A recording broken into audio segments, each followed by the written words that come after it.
Councillors, ladies and gentlemen, please stand for his worship and round Oh, yeah.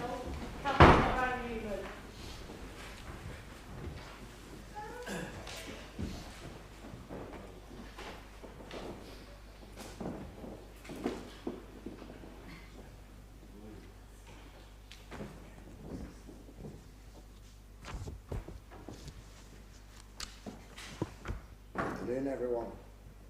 Thank you very much for coming today. Could I ask you all to be seated for a moment, please?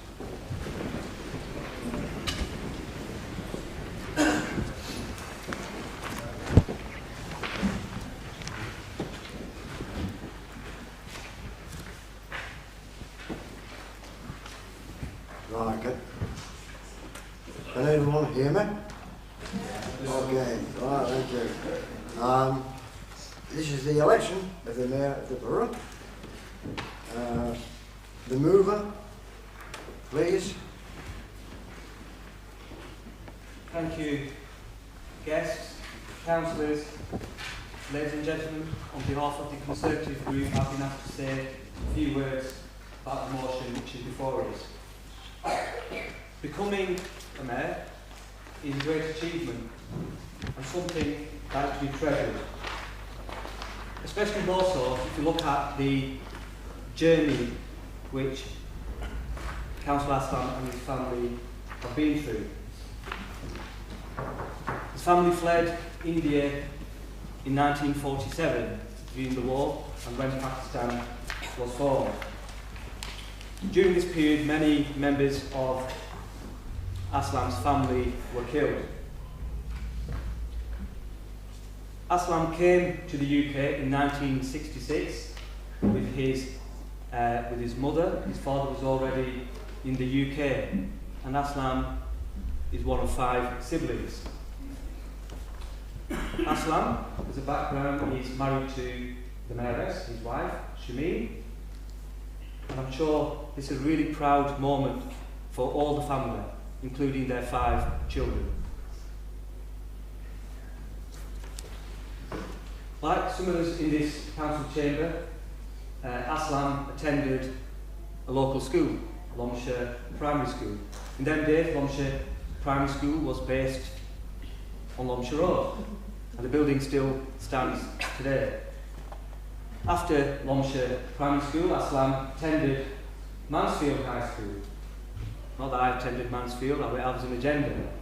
But Councillor Aslam went to Mansfield High School, after which he attended Nelson Court College, like I'm sure like many people who are here this afternoon.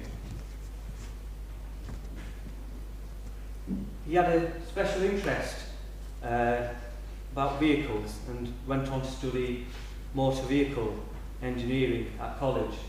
And most of us know Aslam in the community running the garage down Norfolk Street, which is still in existence and is now run by his 2 sons. During Aslam's life since being in the UK, he's done many jobs. He's worked as a shop assistant at Tesco, I think that was his first job.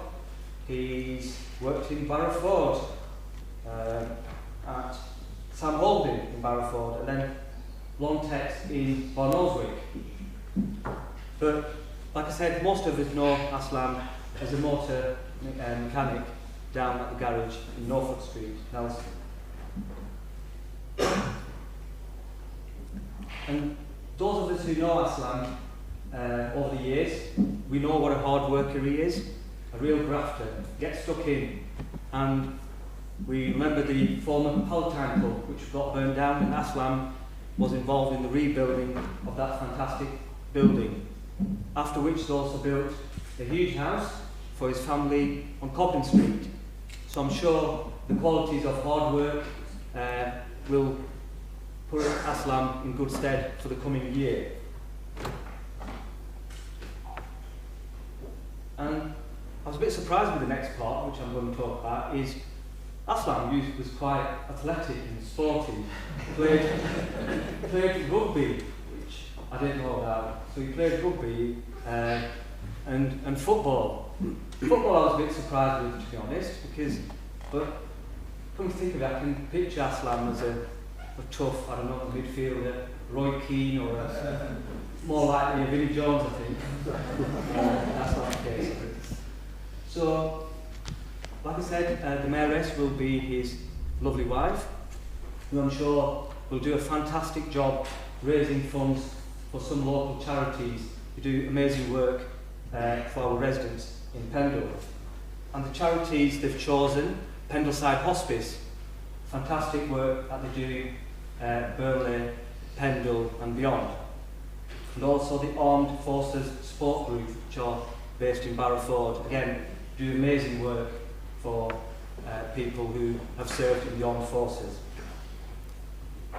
I'm sure you'll do a fantastic job in raising as much money as possible for these two brilliant charities and highlight the fantastic work and for our residents and bring that to the attention and give them more media coverage and encourage other people to donate to such local charities.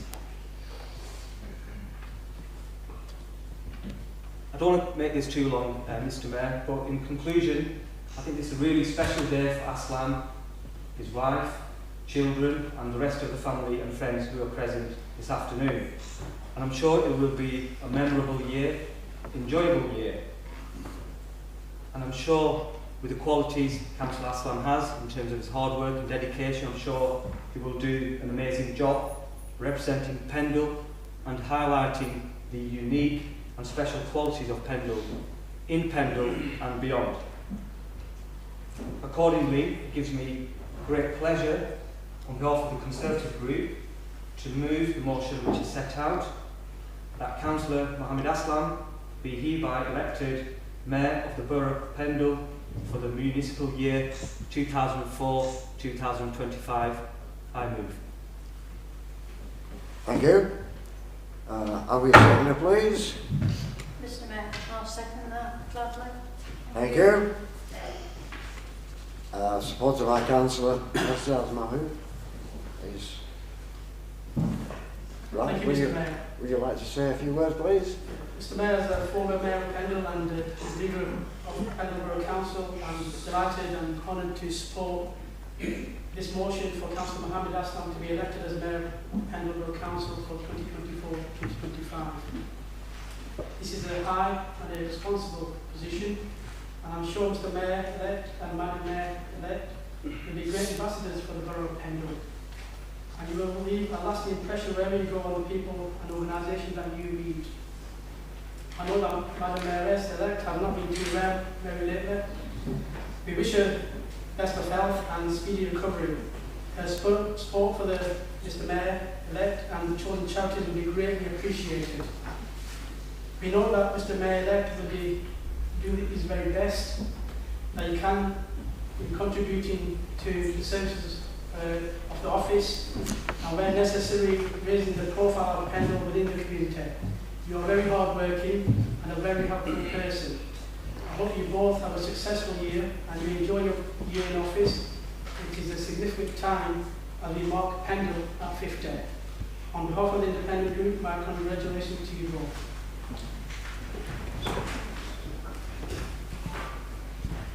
Councillor. Thank you, Mr. Mayor. Mr. Mayor-elect, on behalf of me personally and on behalf of the PTI Group, I would like to congratulate you, your family, your guests on your elevation to the mayoralty. Having been the mayor myself, I understand that representing Pendle is, in the role of a mayor, is a huge honour and a moment of immense pride. Mr. Mayor-elect, I've known you for many years, and I think it is indisputable the level of hard work and commitment that you have demonstrated in the few years that you have been a councillor for your constituents, and clearly your group have acknowledged that commitment and dedication to your constituents and to your role in proposing you for the mayoralty for this year. I think it's customary, Mr. Mayor, on occasions like these to highlight the strengths and positive attributes of the incoming mayor.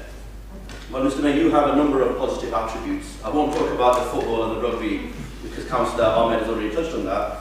One of them, in my opinion, Mr. Mayor, is that you have been blessed with a deep and loud voice, and we don't need the mic this year, that's for sure. So I hope that will be turned off for 1 year, because one thing's for sure, we'll all agree in this chamber.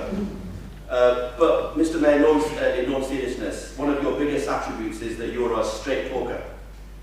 You wear your heart on your sleeves. You're either with someone or you're not, and certainly there's no middle ground with people that you are with or against, and that is, in my view, a big attribute for anyone to have. But as well as that, Mr. Mayor, one of your qualities is acknowledging that sometimes that you do make mistakes and that you are big enough to accept the mistakes, and we've had a number of them interactions, and I think that is genuinely a big attribute for anyone to have, and I commend you for that attribute. Councillor Ahmed touched upon the fact that you went to one of the greatest high schools at the time, which was Mansfield High School. He's an agenda, so we have this, well, certainly from the agenda side it seems that there's this animosity, but it was indisputable that Mansfield High School clearly was the best school. It's created now the second mayor. I'm not sure, Mr. Mayor, yourself, whether you went to Mansfield. No. No, you didn't. Okay. Sorry, Well, no. at least 2 of the mayors have been to Mansfield, and of course you were a class fellow with my father, and you are the second person, in fact, in this chamber who has studied with my father and has a strong friendship with my father, and I hope to continue that with you, Mr. Mayor, over the course of this year and hopefully in the future. One of the elements which is making a successful mayor year is the support you receive. And having been the mayor, I know that you'll have a strong support base in both Trish and Fiona. And I've seen the number of guests that you've invited, and people like Judge Abdurrahman is a great man, he's a wise man, and if you get support from people like him and other people, in fact all of them are very, Staff's there, Haji Arafsab is there, these are great people, and you can take some great wisdom from these people, and I know that they will support you. And certainly from my perspective, Mr. Mayor-elect, I'm more than happy to assist in any way, in assistance, in any kind of way that would benefit you. And again, congratulate all of the family, all of the guests, and in particular yourself. Thank you. Thank you. Any more speakers? No.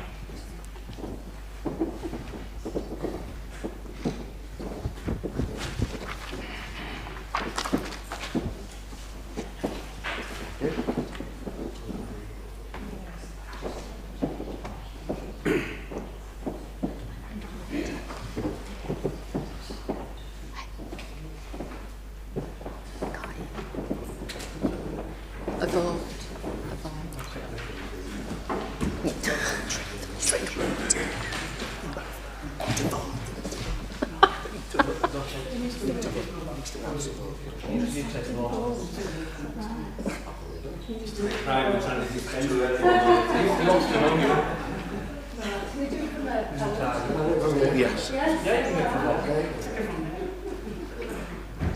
Sorry about this, folks, but here we go. Right. The motion is that Councillor Mohammed Aslam be hereby elected the Mayor of Pendle and the Borough of Pendle for the municipal year of 2024-2025. Thank you.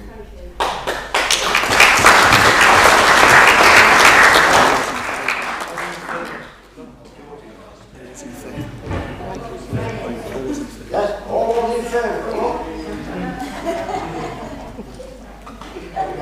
Motion is not carried.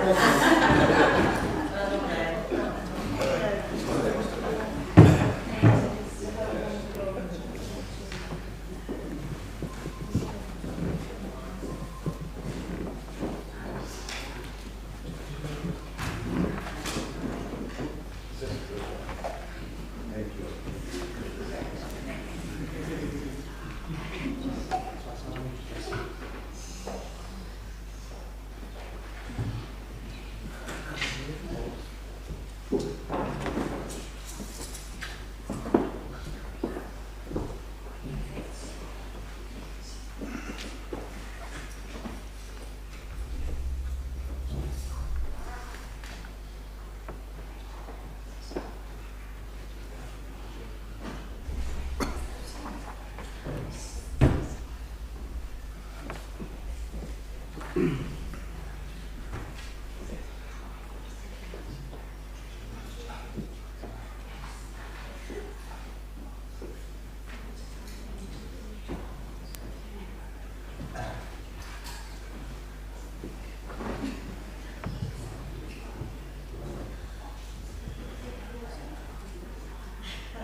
Needs to read it out.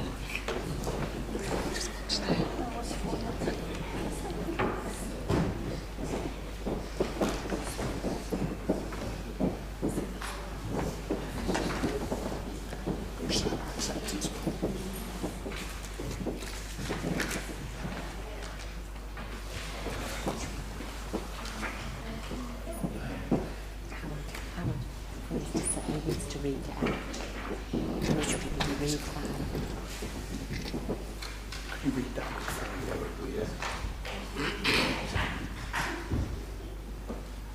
I, Muhammad Aslam, having been elected to the office of mayor, declare that I take that office upon myself and will duly and faithfully fulfill the duties of it according to the best of my judgment and ability.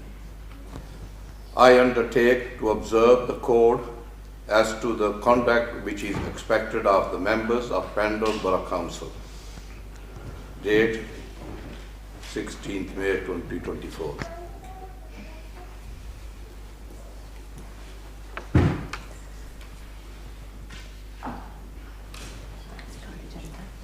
Agenda.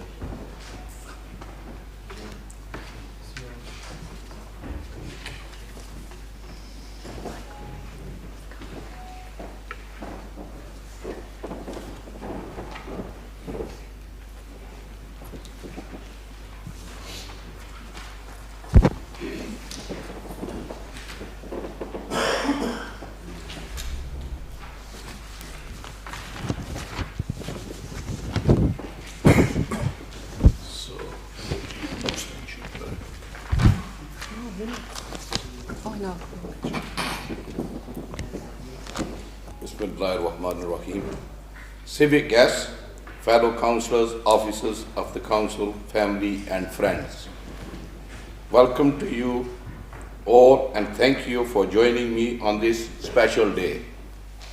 May I start by expressing my personal thanks to retiring Mayor Councillor Brian Newman, who has had a really fantastic, successful year. We have worked together very well. Thank you to the councillors who kindly moved, second, proposed the motion to install me as the Mayor of Pendle. Can I also say special thank you to my colleagues in the Conservative group for their support. Thank you, anticipation to the new duties. I will be able to rely on my experienced mayoral team. That's Fiona, my secretary, and Trish, my attendant, to guide us through the year. Taking on the role, first citizen of Pendle fills me with great excitement and pride. I'm looking forward to highlighting organizations which are doing a fantastic job for the Pendle community. In Pendle, after arrival from Pakistan, I started my education at Lumshire Primary School in 1966. I later went to Mansfield High School and Nelson and Cone College. While at Mansfield High School, I started playing rugby and I played under 21 at Holt House in Cone as well. I played football for Park United for many years. I started my first working life at Tesco stores as assistant manager. I went on to work at Mill Courts on Harlem Road. Later, I moved on to Sam Holden, Barrowford, did weaving. From 80s to 1992, I worked as a stock controller at Lontex, Burnoswick on weekends. While at Mansfield High School and after leaving, I had a passion of motor vehicles. I also started studying motor vehicles mechanics. In 1985, I opened Motor Factory on Scotland Road. I later bought a garage on Carr Road in Nelson and extended it to an MOT station. I have spent my life working, volunteering, including as director of Wheels with the Wheels and director of Pendle Community Network, Cross Street, Nelson. I have been a governor for Bradley Primary School for many years. I would like to say a big thank you to my wife, Shamim, and my family for all the support I am delighted that my wife has agreed to be my mayoress. I know we will have a very good year. This year, the Mayor's Charity Appeal Fund will be supporting Pendle Side Hospice.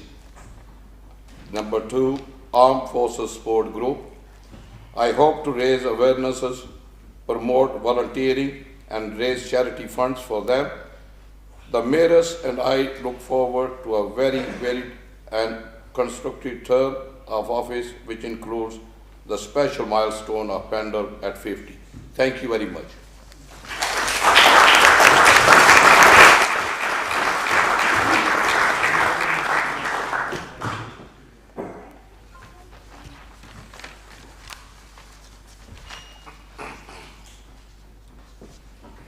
Could I move the minutes?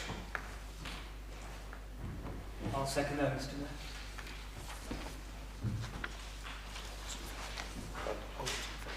All these in favour? Next, vote of thanks to the retiring mayor. Mr. Mayor, thank you very much and congratulations. Councillor Newman, what a fabulous year you've had, and I feel we have been so lucky to have had you and Lynn as Mayor and Mayoress, as the borough's first citizens. Before this honour was bestowed on you, I wondered if anyone could fill the shoes of mini Mayor. But you did. I'm sorry, Yasser, but you was before election. The kindness, sense of humour and generosity shown by you throughout the year has been immense. The commitment to the role was there for all to see. I have to tell you, he visited the disco at our running column, and his shapes, still on the dance floor, were just incredible. Singing on the karaoke, and also his wife joining in.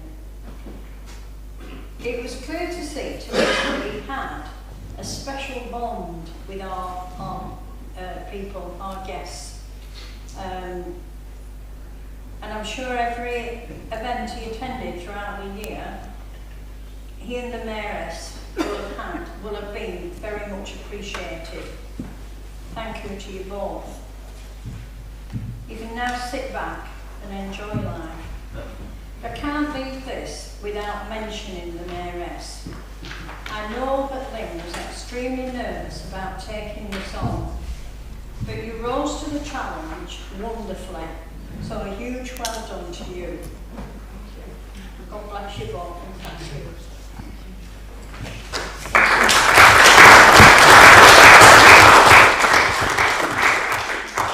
Seconder. Thank you, Mr. Mayor, and may I take this opportunity of congratulating you on your elevation, Mr. Mayor. Brian, legend, I think, done an absolutely amazing job throughout the year.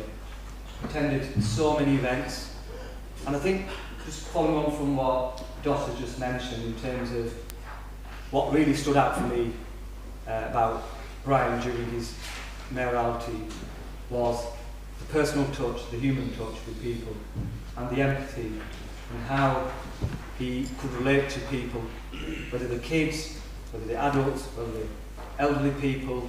It didn't matter to Brian. He bonded superbly well with everybody and did us all proud, immensely proud. Lynn, well done. I know, as Doc mentioned, you were nervous, but I think, again, you did a fantastic job and raised so much money for your chosen charities, and I'm sure they really appreciate it, and the residents appreciate it. The councillors appreciate everything you both did for the residents. More importantly, I think you put a smile on everyone's face during the past 12 months. And it was really fun, wasn't it, with having Brian as mayor. It was great fun. I loved it. So it was fantastic, and I'm sure the community, the residents really appreciate everything that you did. So thank you both. Thank you very much.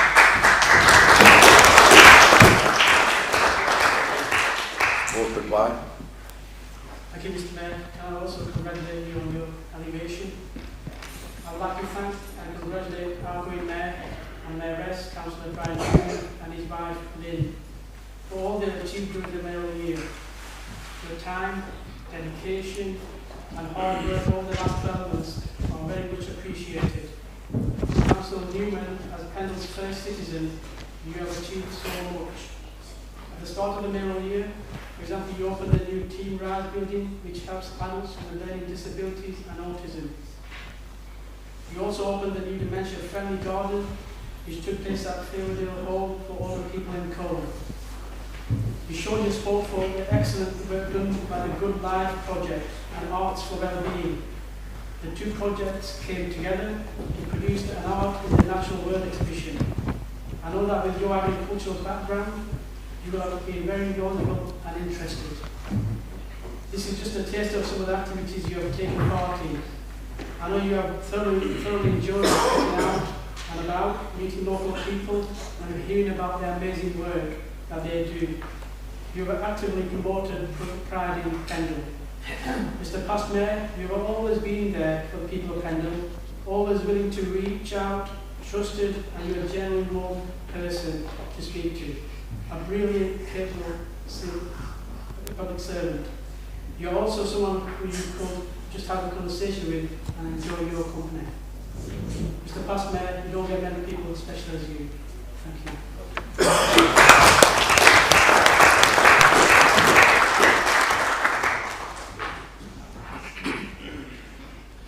That the best thanks of the council be hereby tendered to Councillor Brian Newman and his mayoress, Mrs. Lynn Newman, for their service as mayor and mayoress during their term of the office.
Speech, Mr. Mayor.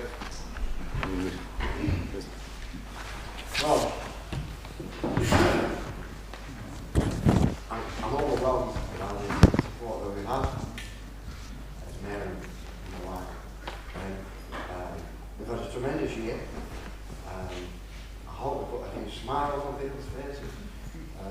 Maybe not as traditional as we should have been, but we tried to fit in everywhere we've been. We've had a tremendous year. We met some really interesting people. People that know me are within our reach. And it gives me great pleasure that I've been able to manage to go and see these people. Because these people give an awful lot back to life and we don't hear about it. In the background, and there are groups of people out there, volunteers, who work so hard, we can really hear about it. So I've tried my best to move forward at the acknowledgement that they require. I've tried to give them the support and the get up and go to carry on, because future and the future of our young children. That is where we need to look, learn and watch and encourage. So after saying such a fantastic year, very sad to be moving on, but there you go, somebody else has had a chance, so fair company, you know. And I'd also like to say a big thank you to the people who work at Pendle. They're in the background and don't hear a lot about them, but they're part of the team that helps us along and keep there and there. And finally, obviously, I've got to say, the quick old queen, Fiona, there you go. She has never been anywhere without that quick one. She could rule the world. But she's been an absolutely fantastic support with sorting things out. And also, I've got to also, where have we gone? Hi, Yeah. Sorry. I've also got to mention Trish. Now Trish won an award from Pendle in her own road, which was well received and well deserved. So I'm not going to go any longer because I know we need to have a break and let's talk all over again. But I'd just like to thank everyone for the support that they've given us and also the support they've given us to our charities, because that means a lot to us. Right. I just want to hand these two things over. Thank you from the Mayor and myself. And that's a big thank you from the Mayor and the Mayor. Thank you. Enjoy. Right.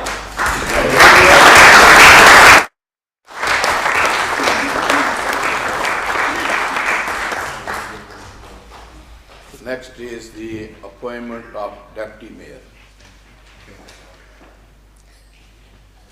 Thank you, Mr. Mayor, and best wishes for the forthcoming year. I'm delighted to move that Councillor Anna to be appointed Deputy Mayor of Borough.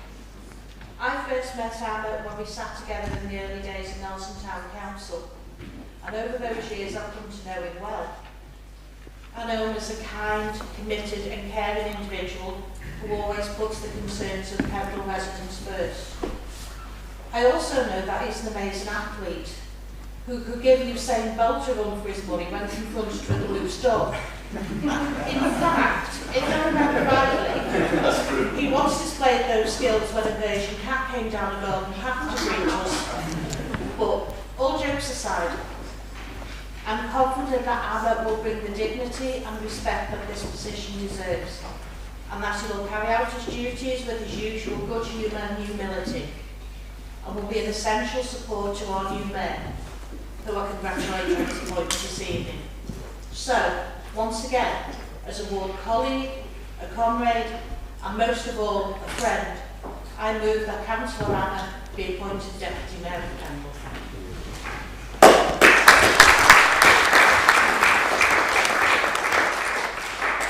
Next is the seconder. Mr. Mayor, congratulations on your appointment.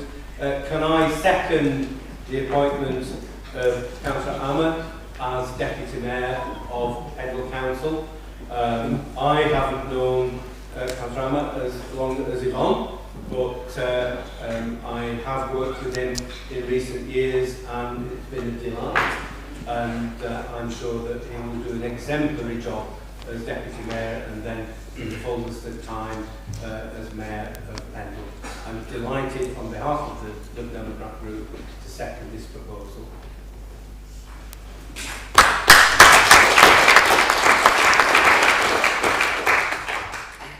Next is the supported by. Thank you, Mr. Mayor. Honoured and delighted to support the nomination of Councillor Mohammed Amma as Deputy Mayor for 2024-25.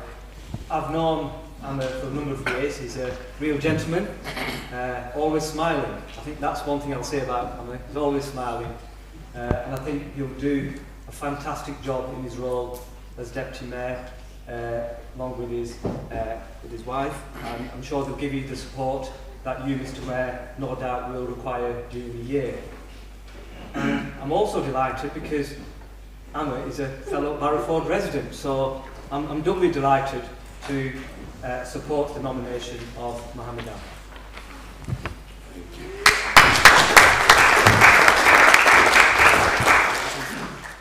All those in favour? Carried.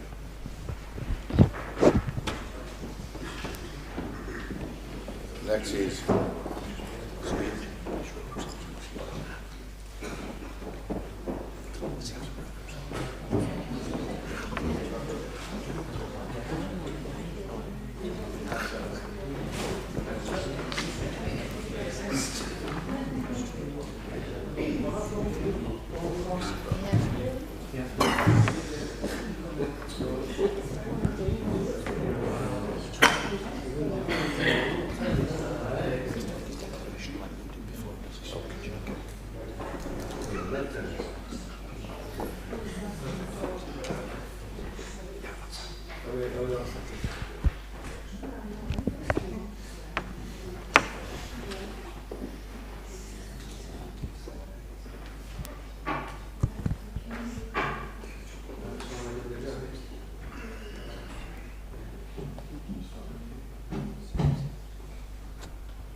Next is the Councillor M. Omar to make the declaration acceptance of the office as required by law.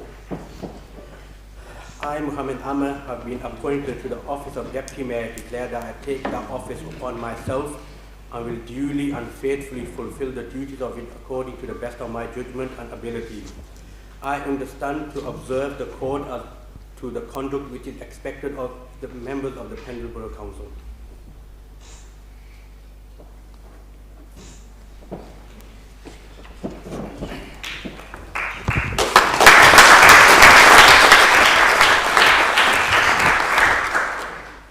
Next is the Mayor's announces. All right, sorry, speak. Mr. Mayor, Mayoress, Councillors, ladies and gentlemen, good evening. I would like to start by congratulating the new Mayor of Pendle and the Mayoress for the municipal year 2024 and 25. I look forward to supporting you as Deputy Mayoress. I want to thank my wife for agreeing to be the Deputy Mayoress. Today is all about the new Mayor and Mayoress, therefore I am going to be very brief. We both look forward to supporting you, Mr. Mayor and Mayoress, in your civic duties. Thank you. Thank you very much.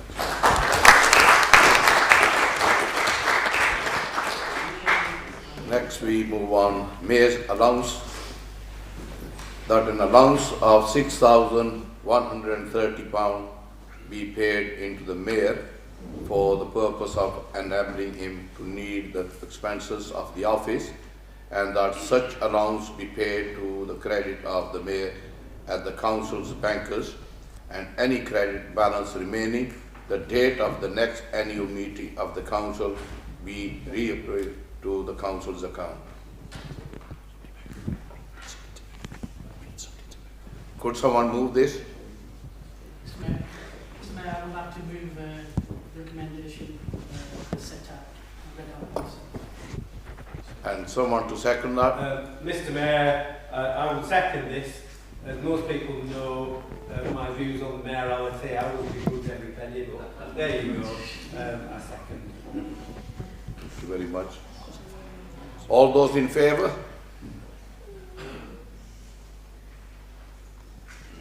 Carried. Next is the appointment of Mayor's chaplain.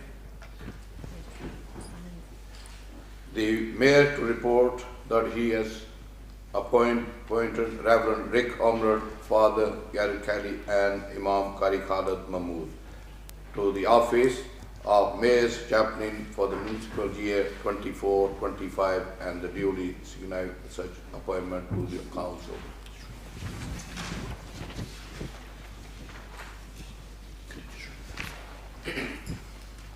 I, Muhammad Aslam, being the Mayor of Pendle for the municipal year 24-25, do hereby appoint Reverend Rick Omrad, Father Garrett Kelly, and Imam Qari Khalid Mahmood to act as the Mayor's chaplains during my year of office. Thank you very much.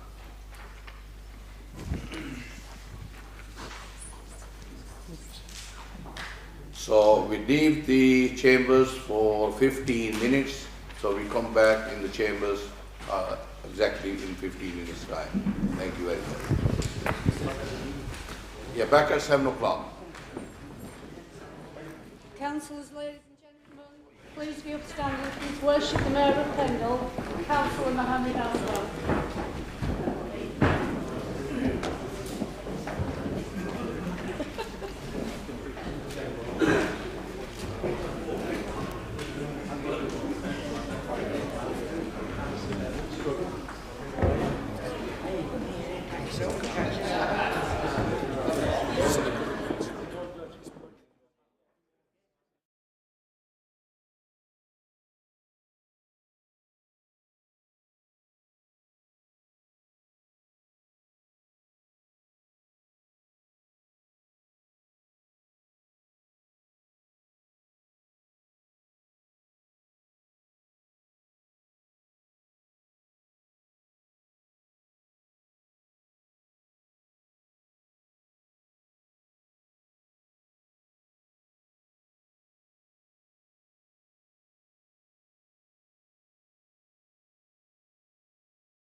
Chairman Mohammed Aslam.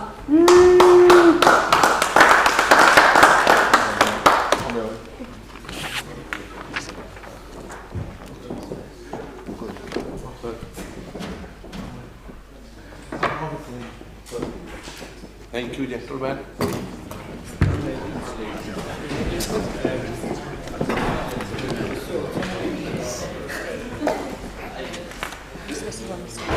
Yeah, yeah. Are you all right? Yeah.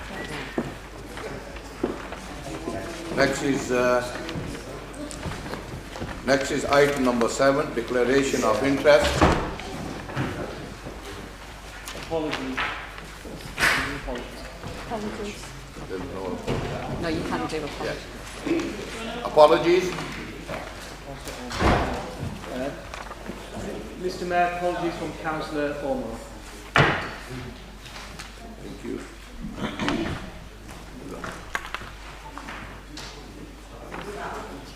Declaration of interest. No. I've got interest on the last motion.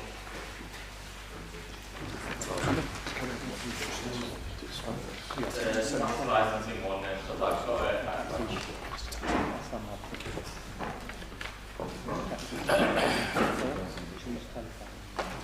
Right. Next is appointment of leader of the council and executive. Mr Mayor, apologies for interrupting. I just want clarification for the benefit of the Mayor. You might not need to, but in terms of the motion on taxes, does the Mayor need to declare an interest on that item? Or not?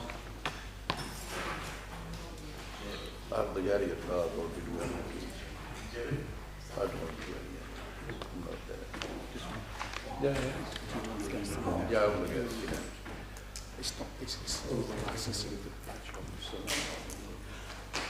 my advice is No.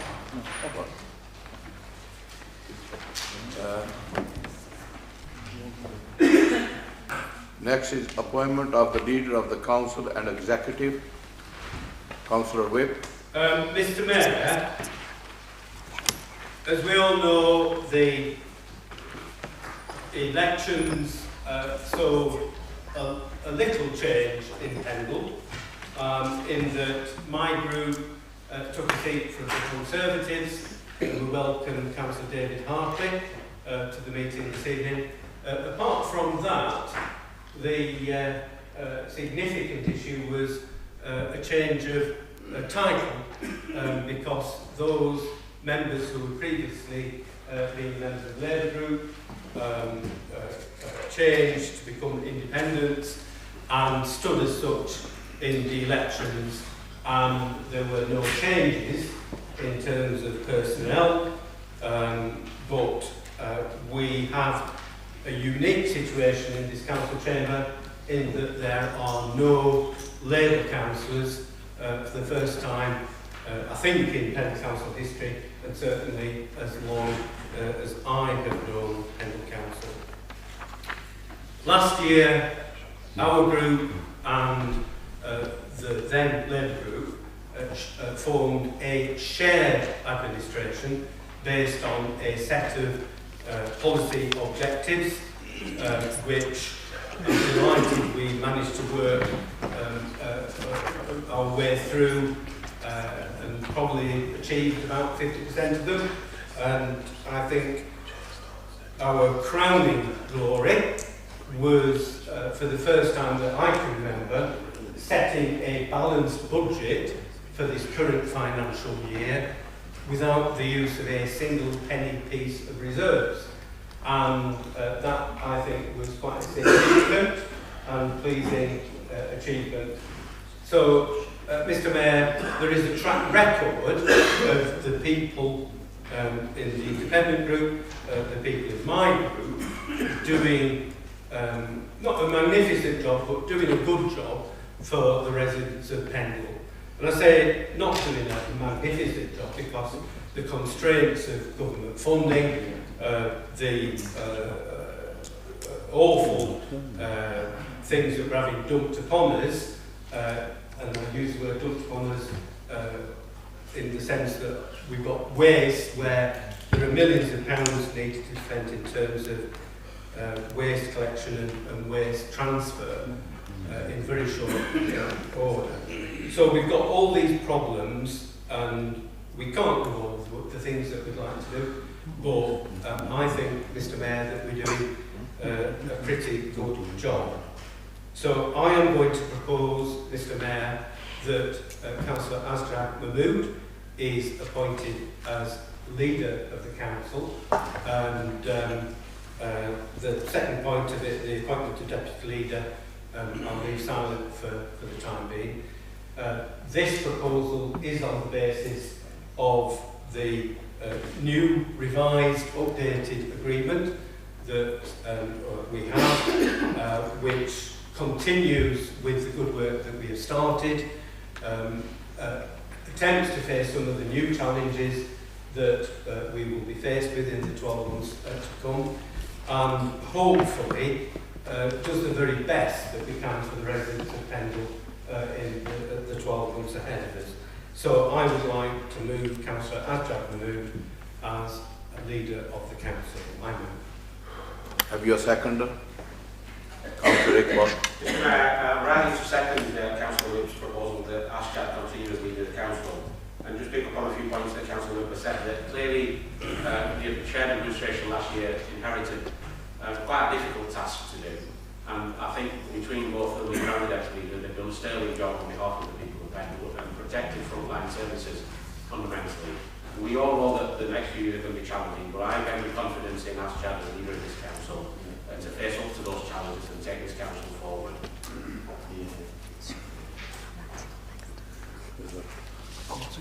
All those in favour?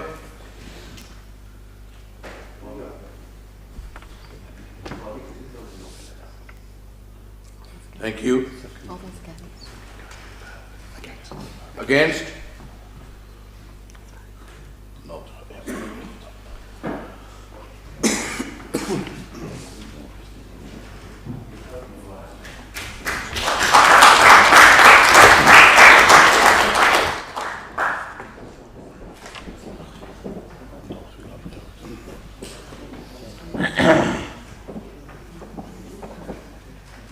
Next is appointment of deputy leader. No. Council. No. Sorry, I just wanted to just make a What? just make a speech. Okay. Yes. Okay. Thank you, Mr Mayor. Can I start by congratulating Councillor Mohammed Amr on being elected as the Deputy Mayor and the Deputy Mayoress, who will provide great support to you, Mr Mayor, in your mayoral year. Congratulations also to all those councillors who have been elected for the first time and those re-elected.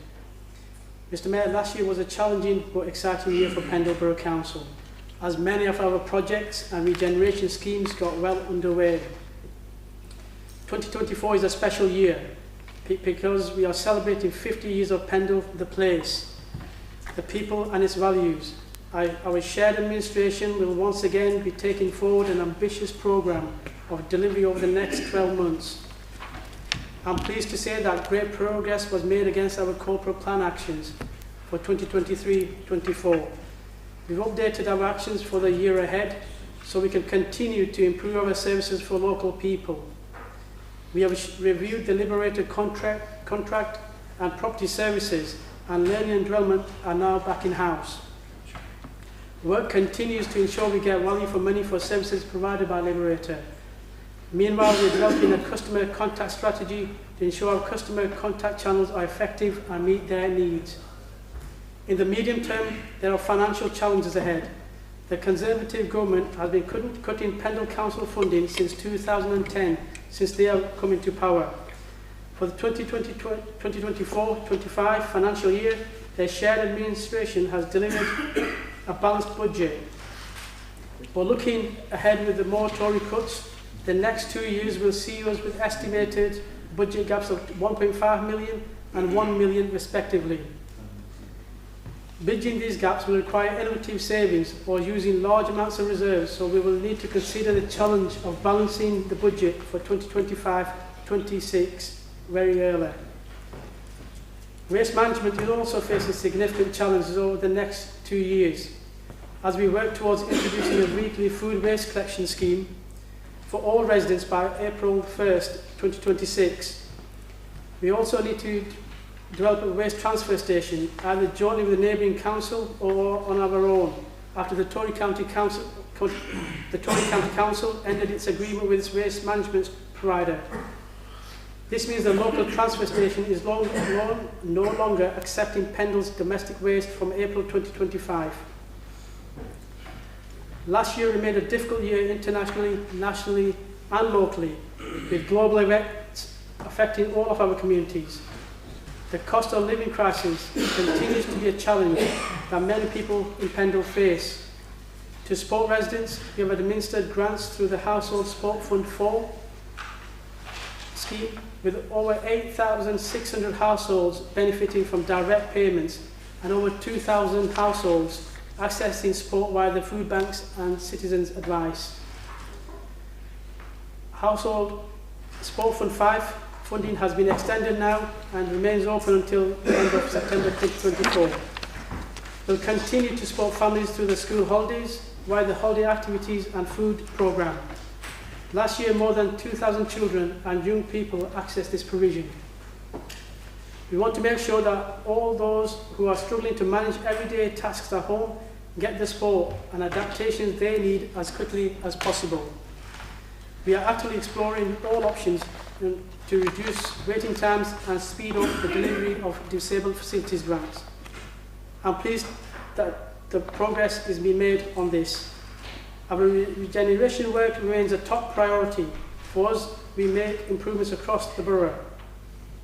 We're delighted to be receiving an additional £20 million from Nelson over the next 10 years to support the work already taking place through Nelson Town Deal. This money will tackle issues such as reviving the high streets, antisocial behaviour, improving transport and connectivity. A new community-led board has been created to take forward and support the long-term plan for Nelson. Through Nelson Town Deal, £25 million funding is being used to improve parks, access to skills and support for young people through the YESO, revitalising Nelson Town Centre and making the roads more accessible and safer for all through the Accessible Nelson project. Nelson and Corn College will be opening a digital skills hub in the A Centre, providing digital skills training for people in our community. The £6.5 million Levelling Up programme to create a new heritage quarter and transform Market Hall in Corn is well underway. Work on the Little Theatre is now complete, with Pendle Hippodrome weeks away from opening. The Muni is expected to welcome theatre goers in summer. In February, we celebrated the completion of work on the stunning Northlight complex. It has been shortlisted for an LGC award in the public-private partnership category, and we get the results in June. In addition, 79 low-carbon homes at Highston Drive in Corn have been completed. We are looking at options to develop land on Bankhurst Road in Nelson to meet the needs of our residents. Meanwhile, the final phase of Longshire Industrial Estate is taking shape, with a 100,000 square feet unit now occupied by Limitless Digital Group, which has moved into Pendle, creating more jobs and creating better economy. Lancashire County Council, even though they have not been very forthcoming and no real kind of substance in their county deal, combined authority deal, we will try to have a greater role in decision making to secure more investment and better outcomes for our communities. With the leisure centres becoming more costly, especially with energy price rises, the council is struggling to give the current services with the available funding. We received more than 2,300 responses to a recent fact-finding survey about the leisure facilities. The responses are now being reviewed and will be shared as we agree the next steps. Mr Mayor, this shared administration has allocated a total of £2 million for energy conservation and essential work to repair and maintain the sports centres, something that didn't happen in the previous Tory administration. We are continuing to develop our ambitious local plan 4th edition, which sets out our vision for development and growth in Pendle up to 2040. The policies in the local plan determine the future pattern of development in the borough by identifying sites for new homes and jobs and guiding investment in new infrastructure. They also promote high quality and sustainable design so that the new buildings meet the needs and expectations of our communities and help to address the impact of climate change. Climate change remains a priority in our corporate plan as a shared administration, and we will be strengthening our work with the appointment of a dedicated climate change programme manager. A great deal of work is happening to boost pride in the area and make sure Pendle is a great place to live. We continue to clamp down on fly tipping, and our Bin It, Don't Dump It campaign was a big success, helping us to educate residents in hotspot areas and how to dispose waste responsibly. We continue to support businesses through Pendle Business Week, a series of free seminars and workshops, and we offered grants and support through this UK Shared Prosperity Fund and the Business Resilience and Growth strand of Nelson Town Deal. To date, we have supported 24 businesses, which have created 161 jobs and safeguarded 341. We have also launched Pendle Vision Board. Pendle Business Awards is also back this year, giving our businesses a fantastic platform to celebrate their success. We bought land to create a new cemetery site on Halifax Road between Nelson and Briarfield. This will secure a long-term supply of cemetery services for Pendle residents, and we are now bringing forward a plan for its development. Following the results of the latest staff survey, I would like to work with senior management to ensure that we can boost staff morale and ensure Pendle Council is a great place to work. It is pleasing to see that overall there has been an improvement, and will continue to make sure staff feel valued by the council so that we can retain and attract staff. I'm delighted that we'll be welcoming our new Director of Resources, Karen Spencer, at the end of June. She will take over from Damon Lawrenson, who has been doing this role on an interim basis. And thank you for this can be minuted. Thank you to Damon for doing a great job since he has been with us here at Pendle. Thank you, Mr. Mayor. Thank you, Mr. Leader. Next is Iqbal. Councillor Iqbal. Yeah, Mr. Mayor, can I move as Deputy Leader of the Council, Councillor Davis Wynne? You got a second? I'll second it. Yeah, question. All in favour? Thank you. Next is appointment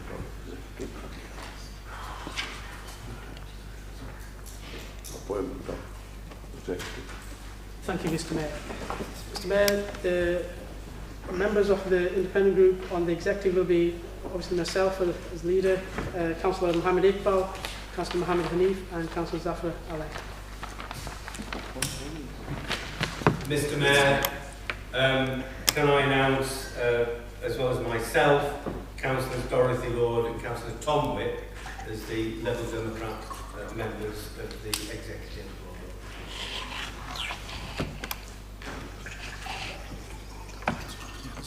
Yeah, thank you. Local Government and Housing Act 1989 political balance rules. Can I move we note that, Mr. Mayor? Thank you. All those in favour?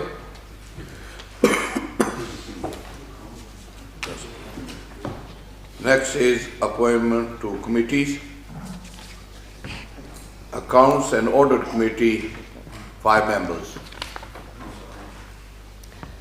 Mr. Iqbal. Mr. Mayor, I'm just thinking in terms of the nearest committees, usually we just send them to Jane after this meeting, otherwise the meeting will be prolonged by weeks to be all the day. That's acceptable to you, Mr. Mayor. Is that approved?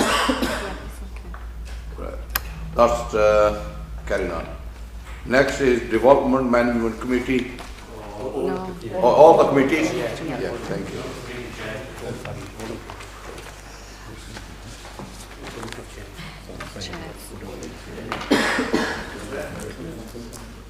Right, Councillor Whip. Thank you, Mr. Mayor. I don't think the membership of committees in terms of the numbers has been moved.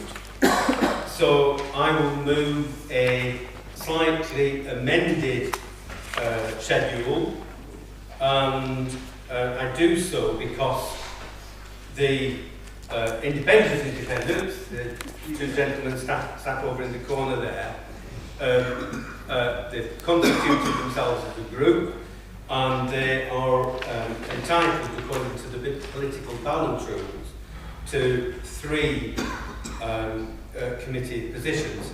However, the numbers have worked out that they get big fat 0, and Mr. Mayor, in the interest of equity, I believe that there ought to be at least 1 committee place for the independents, and I would like to propose that the membership of the Development Management Committee be 4, 3, 4, 1. And that is because the Conservative group are overrepresented. They take more places than they should get on the political balance because of rounding up on different committees.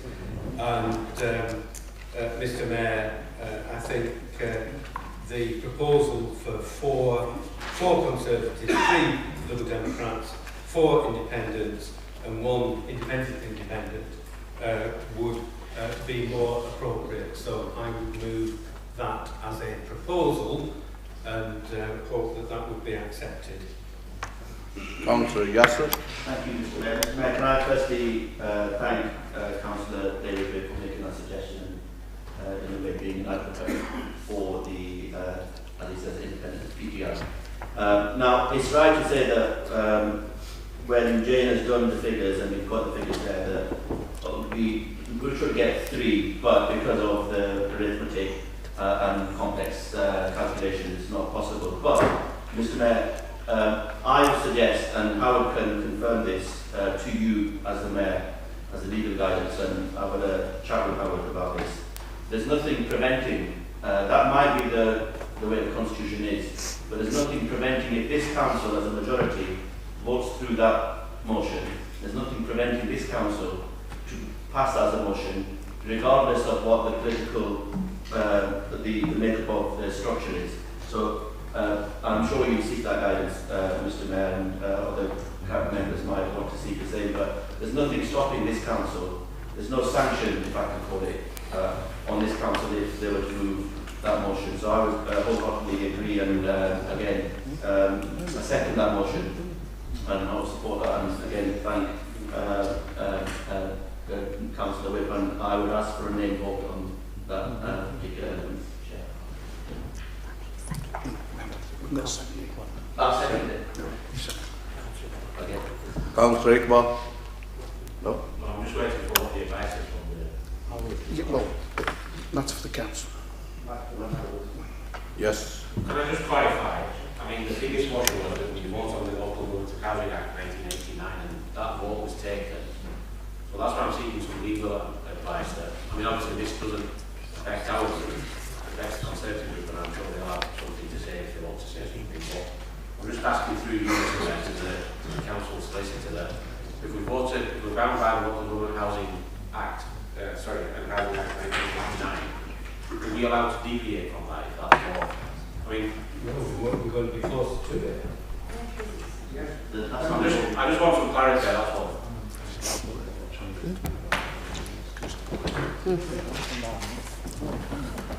Excuse me.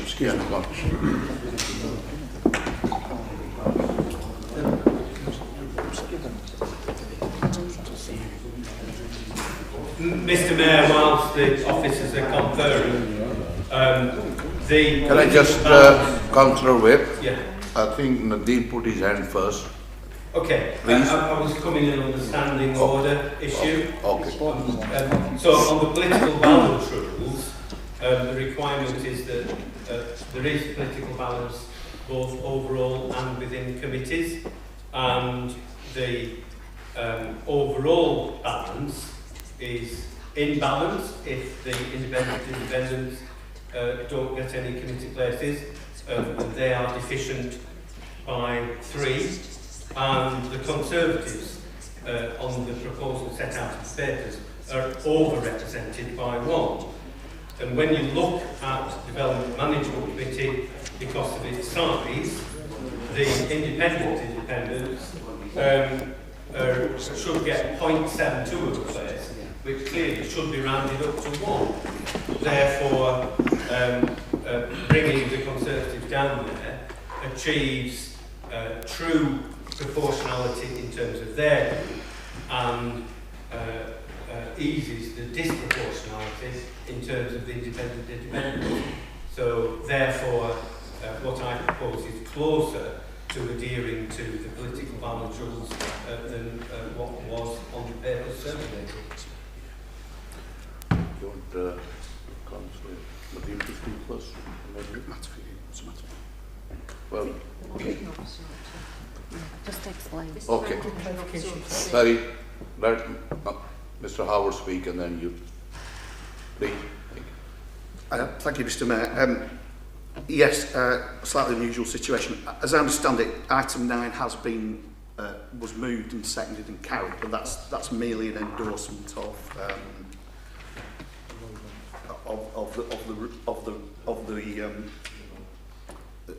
the rules. We've still got item 10, where the actual makeup of the committees under item 10 can be decided whether Councillor Whip's motion, which was seconded, whether his motion is acceptable to the council.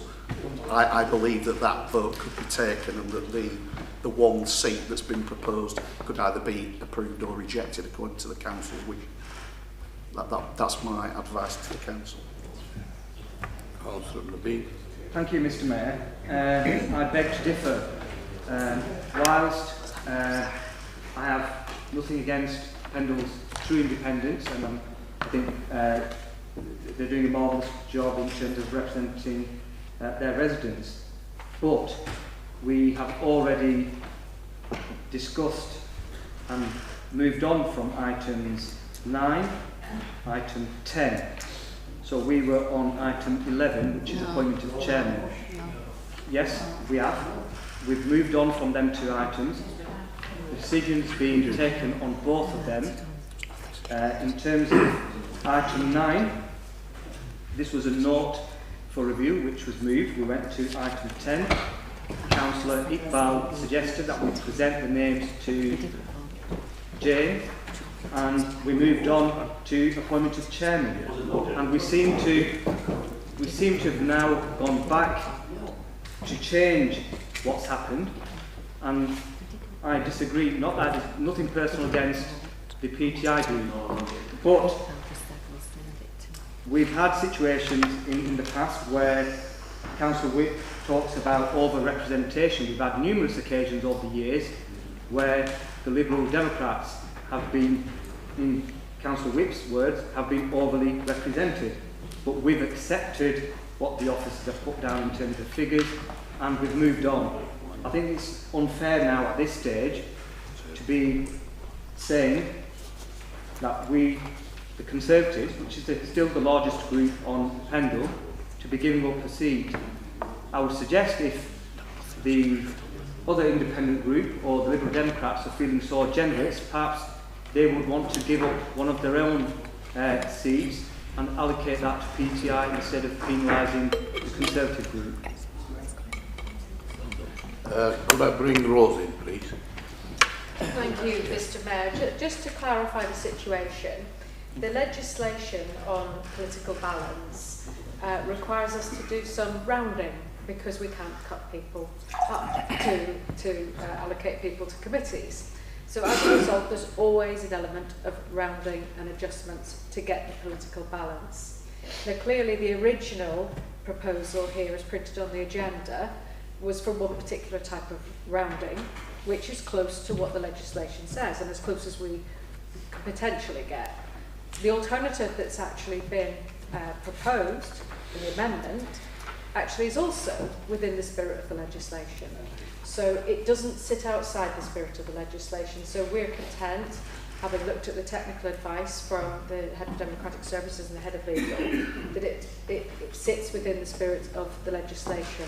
So then it's really a matter for the Council to vote on. Thank you. Could I bring Councillor Tom? Thank you, Mr Mayor.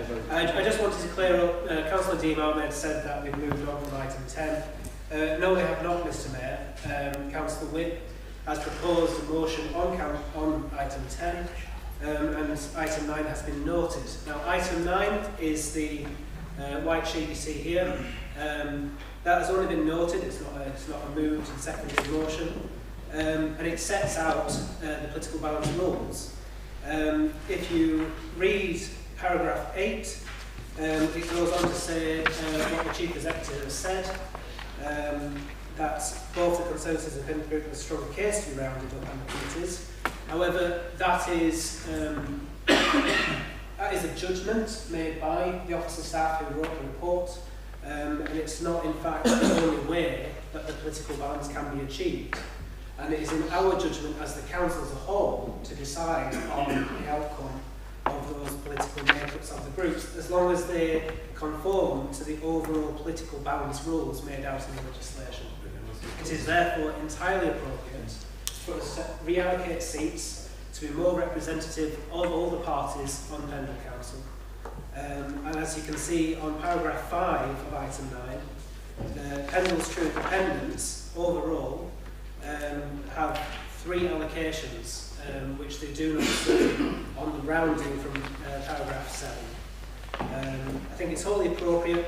That would give the Conservatives the 19, which they are overall allocated from paragraph 5, and it will give the Liberal Democrats 11, which they are also allocated in item 5. And Pendle's True Independents would get 1, which is 2 less than 3, but I think we've just got to be fair in that regard. So I wholeheartedly support the motion by Councillor Lipp, and hope that has cleared up the matter for everyone in the group. Thank you, Mr. Mayor. I'm just going to, obviously, I wasn't saying to stuff what Councillor Tom Whip has said. However, can I first thank Councillor David for reaching out to us and actually bringing this here tonight. And obviously, as Councillor Whip, Tom Whip said, we've only discussed item 9. I know Councillor Nadine said item 10 has already been moved, but with all due respect, we were still on item 10 when Councillor Iqbal actually stood up and said just the names we can give after. So with all due respect to Councillor Dean, I don't think we moved on from item 10. We were still on, we just started on item 10. Mr. Strong. Thank you, Mr. Mayor. I think we're all in favour of greater fairness here, and that's what this seems to be about. And I would point out to members that the total number of seats allocated to independents is 16, and the appropriate number is 14. The total number allocated to Conservatives on the original sheet is 20 against 19. If you look at development management, we can see independents are rounded up from 3.63 to 4. And the Conservatives from 4.72 to 5. So on both counts, I would point out to members that it would seem fairer to reduce the independence on development management, to give the seat to the true independents. And on that basis, both the Conservatives and the independents would overall have 1 extra committee place, which seems to me a more appropriate mechanism for addressing the fairness that members over here have talked about. And I would move a counter motion that the independents give up a place on development management.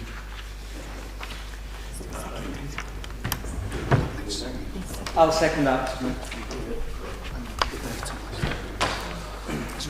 Any speakers on the amendment? Any speakers on the amendment?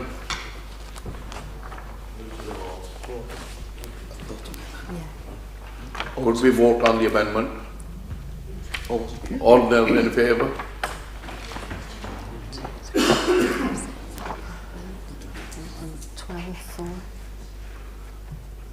Thank you. All against?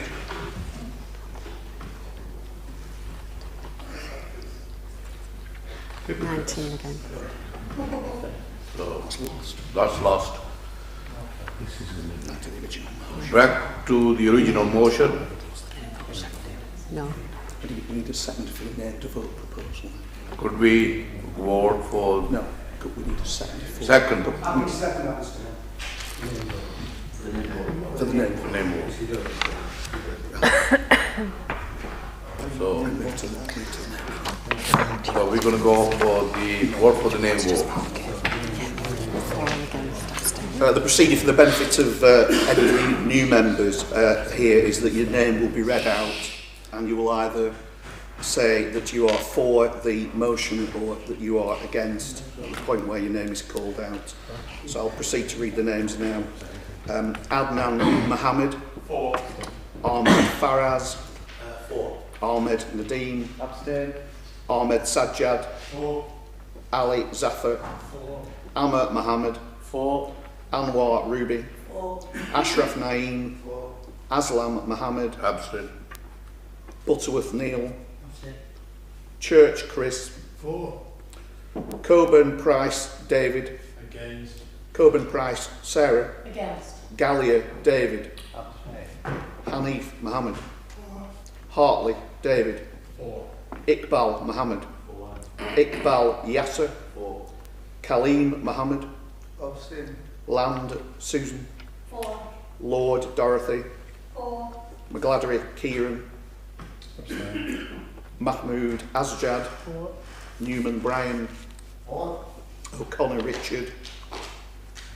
Abstain. Salter Kevin. Against. Strickland Mick. For. Stone Martin. Abstain. Sutcliffe Ash. Against. Tennant Yvonne. For. Whip David. For. Whip Tom. For. Thank you.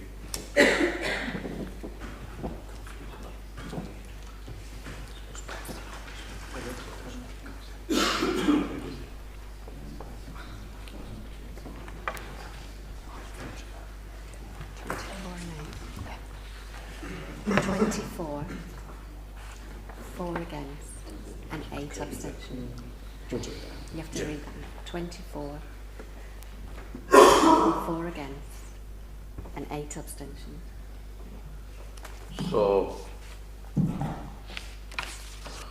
24, 4 abstain, 8 against. No. Oh. 2-0. 4. And then 20. 20. 2-0. 4. 4 and 8. 4 abstention. Yeah. 4 abstain. 4 against. 4 against. 8 abstentions. Yeah.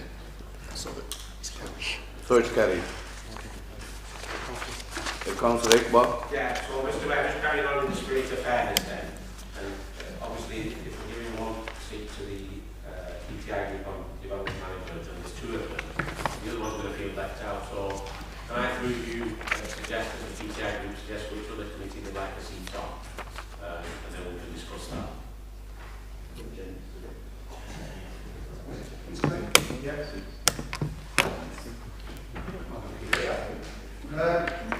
Can we suggest if we can have the seasonal taxi license?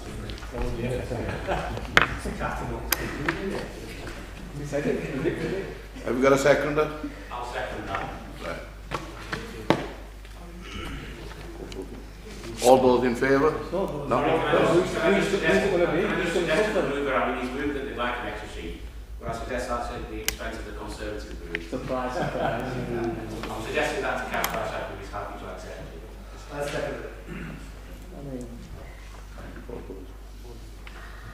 All those in favour?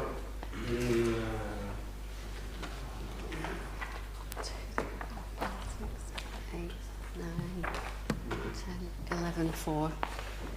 Against? 1, 2, 3, 4, 5, 6, 7, 8, 9, 10, 11, 12, 13, 14, 15, 16, 17 against. That's lost. Mr. Mayor, at the risk of incurring the wrath of Jane Watson, It's a bit late now. could I suggest that in terms of taxi licensing, that we increased the number, the membership of taxi licensing by 1. Might not work out. In order that we can allocate. Now, the reason why I think I'm incurring the wrath of Jay Watson is that obviously by increasing the overall committee numbers to 48, that actually changes the arithmetic. But in the interest of parity, hang on a minute, Councillor Tom Whip's he's done a spreadsheet so we could run the numbers. I'll just talk about the additional place on taxi licensing while Councillor Tom Whip does the numbers. But if we make that 8, that increases the number of committee places overall to 47, from 47 to 48. And I'm not quite sure what it does in terms of the proportionality of the committee itself. But I've spoken long enough for Councillor Tom Whip to maybe get the answer. Councillor Nadeem. Chairman, we might as well start changing all the committee numbers at this rate. I mean, what we can't have is members coming to full council. They knew this meeting was going to come up. They knew the councillors representing the council. If the coalition was that concerned about representing the PTI, they should have thought about this beforehand, come up with the numbers and distributed their agenda beforehand. What we can't have is gerrymandering, just making things up as we're going along and relying on councils. I don't rely on, no disrespect to Tom Wick, on his calculations. I want to see this properly calculated by our officers, a report circulated beforehand, so we can consider it and know if that's correct or not. It's totally out of order, Mr. Mayor. I would urge you to use your powers. It's your first meeting and it's putting yourself in a difficult position, but urge you, use your powers to rule this out of order and don't accept these amendments. It's ridiculous. Been on the council, Mr. Mayor, for 20 years. We've never had anything like this before. Of course we have. Not like this, of course we have. I think, hello, from 1 minute. There's Neil. You're in your own places then. Okay, thank you, Mr. Mayor. Congratulations, by the way. So, the taxi licensing committee is an unusual committee. It deals with a lot of issues of taxiing and vehicle maintenance and spot checks, which never work out right.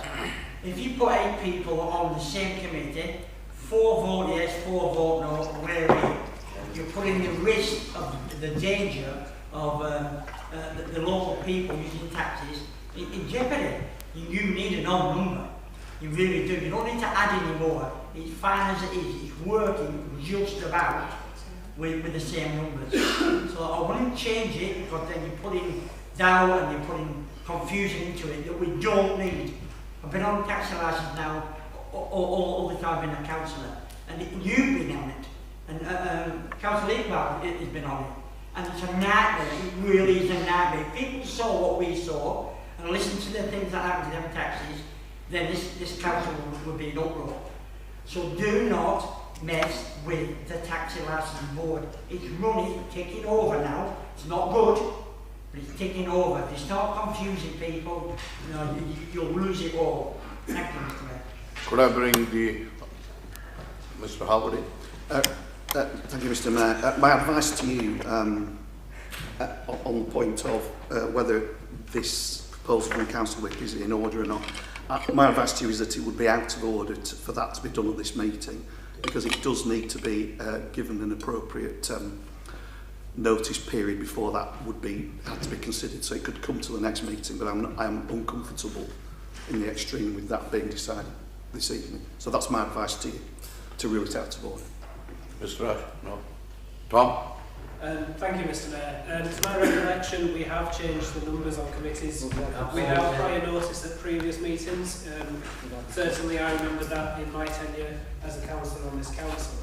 Mr Mayor, adjusting the taxi licensing by one extra place would change the overall seat allocation, and that would be Conservatives 19, Liberal Democrats 12, Independents 15 and PTI 3. Mr Mayor, that would not change the overall allocation of seats per committee. They would still be within the political balance rules.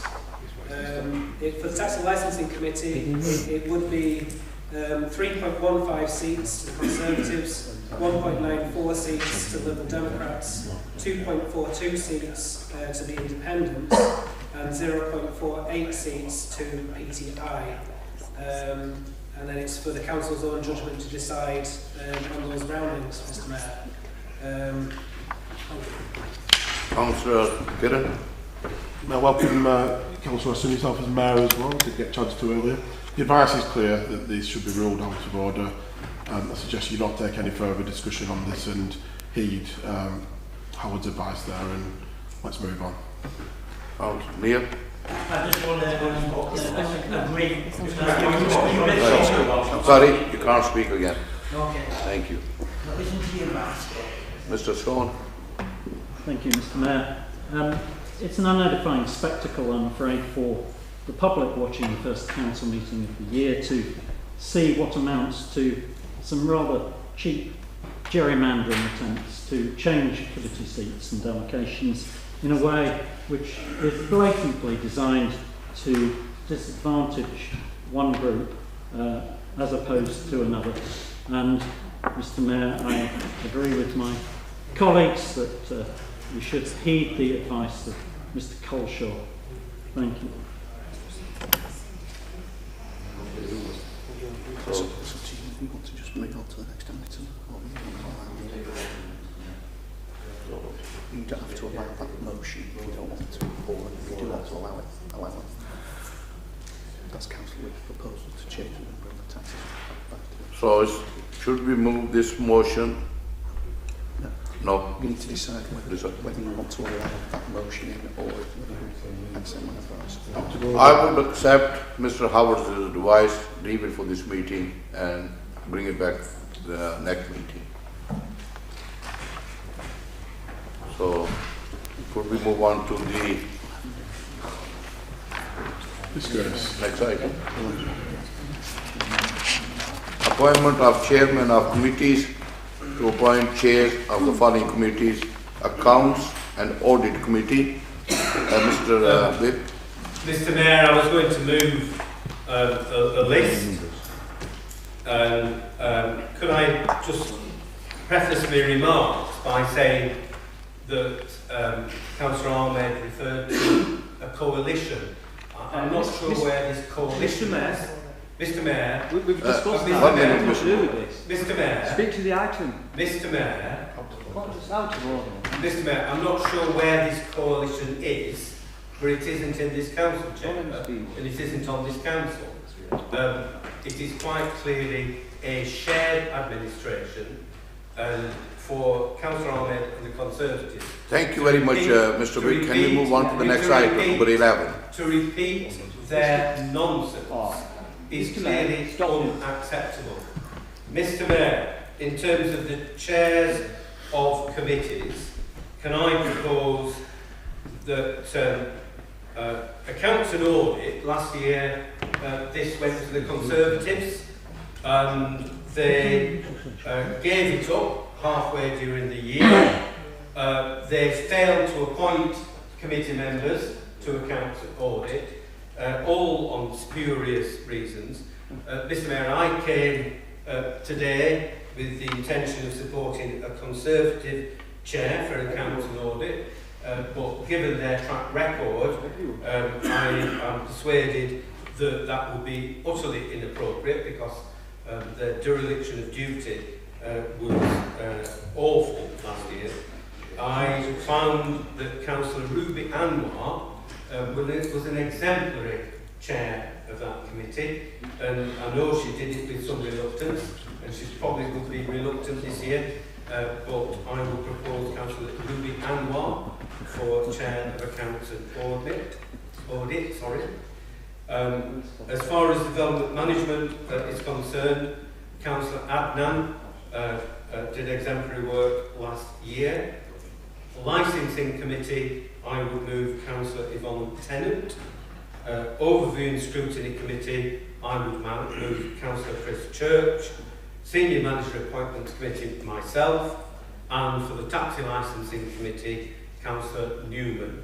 And I move as a package. Councillor Iqbal. I'll second that. Ash, Councillor. Thank you, Mr. Mayor. I'm just questioning whether we are able to actually appoint chairs on committees who are not actually formulated, and whether that's actually valid as a decision. I don't see how we think, because the makeup of those committees is not like within names, which could read or anything. So I think we need to establish that first before we appoint a chair. Councillor Cockrell. Thank you, Mr. Mayor. I'd just like to correct the errors in Councillor Rip's comments there about accounts and audit. Yes, I was the chairman of the Accounts and Audit Committee, but that was when there was some intention of creating balanced budgets over the medium term. The luck of the budget this year being balanced by having a lot of interest income seems to have escaped the fact that no efforts were made really to actually balance the budget. It was just happening because the interest rates went our way. And so therefore, this spurious reason, which is a term I don't like at all, for standing down as the chairman was purely for those reasons, because the shared administration, aka coalition, is one which had no intention of producing a balanced budget over the medium term. And therefore, for my own professional integrity, and also my colleagues' professional integrity, we as a Conservative group had to stand down following taking technical advice from various ethical standards bodies at our institutes. This is something I know that Council doesn't know anything about, but let me tell you, those institutes have rules, they have guidance, and they must be followed. And that's the advice they gave to us as members of those institutes. Therefore, we stood down. Now, the budget for 24-25 is balanced and doesn't rely on reserves because of the interest income which the council will still benefit for. But as the leader said in his speech, he said there are significant challenges in 25-6 and 26-7 to the tune of £2.5 million in total. We don't have many reserves left anyway, but just almost like it's a challenge, what are you going to do about it? So we were quite prepared to join the council to see what was going to happen. And there will be a linked budget working group as well, no doubt. But if there's no intention to do that kind of thing, well, we'll leave it to you to decide. Councillor Townwill. Thank you, Mr. Mayor. To answer Councillor Ash Sutcliffe, sorry. The committees are already created and they must have at least one person on, so I think it is entirely appropriate to appoint chairs to the committees. Mr. Mayor, I think it is, the dereliction of duty is the correct phrase here. That Council and Audit Committee should have met with its full membership on several occasions, and that just did not happen. And I don't care what some ethics board on some institute says, we as councillors have a duty to attend the committees that we're on. It's on camera, he doesn't care about Sorry, ethics. can I, Mr. Mayor? Doesn't care about ethics, that's on camera. Hold on. Could we not interrupt, Kiran, please? Thank you, very Mr. much. Mayor, for that interruption. As I said, I don't care what some ethics boards on some institute says, but we as councillors have a duty and an ethic responsibility to attend the meetings and do some work that can resolve the medium and long-term issues that this council has. Mr. Mayor, that does not happen if you throw anything away, stand back and says, I'm not going to do anything about this. I'm sorry, that's dereliction of duty by definition. And that is highly unethical when you're talking about the budget position of a council that uses taxpayers' money to provide services that are crucial for people to live here in Pendle. Now, I don't know what Mr. Coleman Price has to say, Councillor Coleman Price, apologies, about that, and he can't say so now because he's already spoken. But Mr Mayor, I think the claim that it's not a dereliction is just wrong. Thank you, Mr Mayor. Could I bring back Mr. Howard in? Thank you, Mr. Mayor. For the avoidance of doubt and any ambiguity, the Constitution requires that at this annual general meeting of the Council that the chairman of committees are appointed, so it is entirely legitimate to do so. Mr. Stone. Thank you, Mr. Mayor. I think we've seen a clear illustration that some members of the Liberal Democrat group have no idea about professional ethics and the role of professional regulatory bodies. Mr. Mayor, dereliction of duty is a very odd phrase to make, as professionals we all have a responsibility for the safeguarding of public money. And both Councillor Coburn-Price and myself took advice from our ethical bodies. I understand you don't agree with ethics. However, we took advice from our professional standards bodies, and they were very clear to us that if we felt that the Council was not appropriately safeguarding public funds, that we should consider our positions on that committee. Now, Mr. Mayor, we are prepared to sit on that committee this year, provided that we will take Councillor Whip's word that we are striving for a balanced budget and we're going to act responsibly, and we take that on Councillor Whip's word. However, last year it did appear at the time that it would have been inappropriate for us to remain on that committee, and it would indeed have been, from our standard, from our professional bodies, it would have been our dereliction of duty to continue sitting on that committee and watching the Council being driven to the financial rocks of bankruptcy. Thank you. Mr Mayor, point of personal clarification, if I would. Hang on. Councillor Stone accused me of Tom, not believing in ethics. can you just please sit down? I just want to make my points of personal clarification, please. Could you please state whether I could make that, please? Thank you. By taking advice from officer, we are on this question asking appointment of chairmen of committees. We have already named the people. Yeah. Can we not move on to the next? Mr Mayor, I would like to make my point of personal. No, just go to the vote. Yeah. Which I am given under the standing orders, Mr Mayor. Mr Mayor, Councillor Stone accused me of not having ethics. I was very clear in what I stated twice, due to the heckling of another councillor in the room, that I do not believe in the ethical. Sorry, I've forgotten the words now. Debates of institutes, unnamed institutes, which is an entirely different matter to ethics. I would ask Councillor Stone to rescind his statement, as it is factually incorrect and very inconsiderate, rude, and not at all in accordance with the Council's Code of Conduct, Mr Mayor. Could I bring the officer back in? What's the vote? Sorry, yeah, thank you, Mr. Mayor. I was just about to make an explanation of what the rules are around personal explanations, but effectively you've allowed the personal explanation to be made, so it's redundant what I was going to say. Councillor Stone wants to say anything back? No. Do you want to say anything, Mr. Stone? Mr. Mayor, I'm as baffled as probably most of us are, because even Councillor Whip couldn't remember what he said. I do, however, take his word for it if he tells us that he does believe in ethics. Councillor Whip. Mr. Mayor, if I may respond to the debate. Yes. Thank you. Mr. Mayor, Councillor David Coburn-Price said it was a look at the budget that we achieved a balanced budget for this current financial year.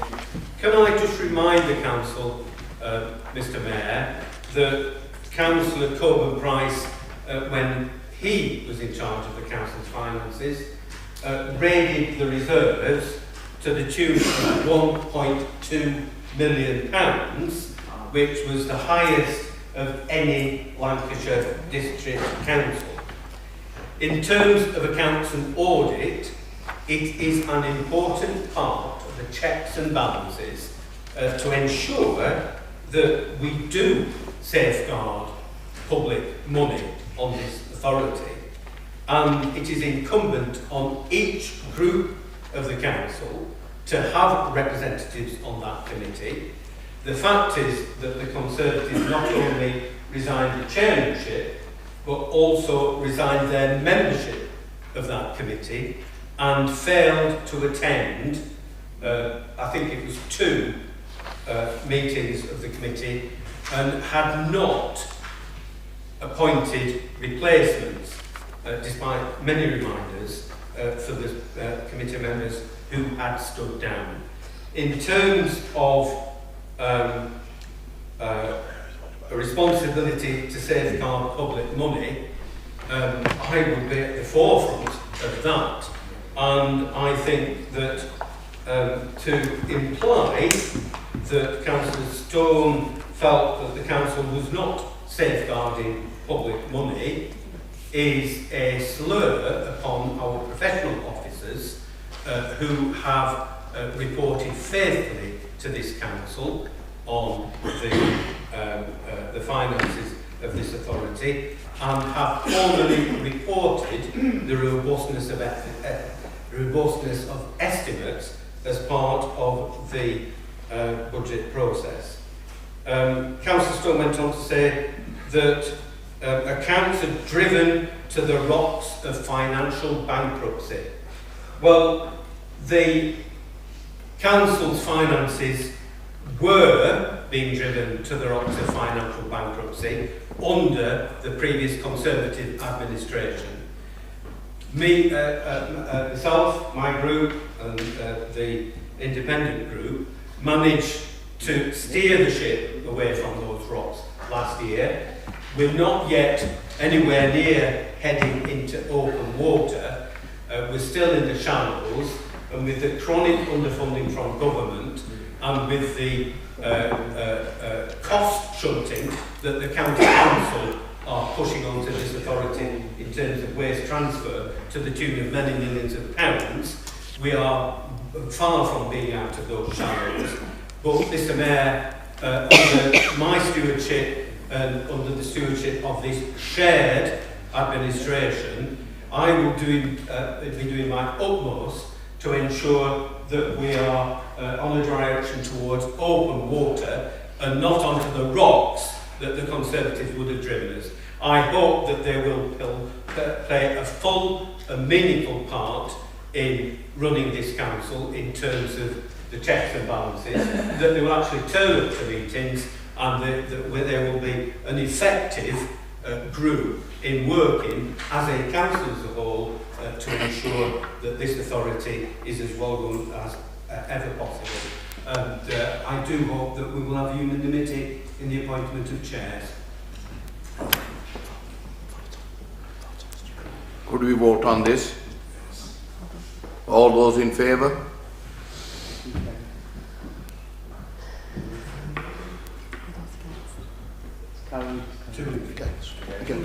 Against? And definitely, as Councillor Whip said, we definitely, all council need to work and work together as one. And that is the only way to go forward. Thank you very much. Next is appointment to working groups. Councillor Astor. Thank you, Mr. Mayor. For Climate Emergency Working Group, can I put one tenant and Zafar Ali, and for Governance Working Group, Mohammed Iqbal and Mohammed Hanif. Councillor Whip. Mr. Mayor, in terms of the Climate Emergency Working Group, Councillors Tom Whip and Chris Church, and for the Governance Working Group, myself. Councillor Nadeem. Climate Emergency Working Group, Sarah, Kieran and Ash. Governance Working Group, Kieran and myself.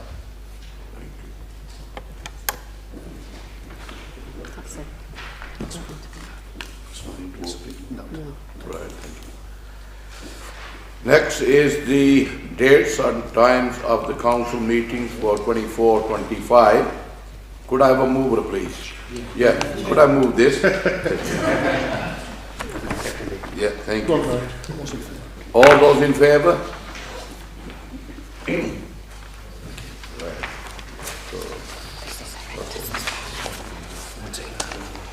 Right, next is appointment representative on outside bodies.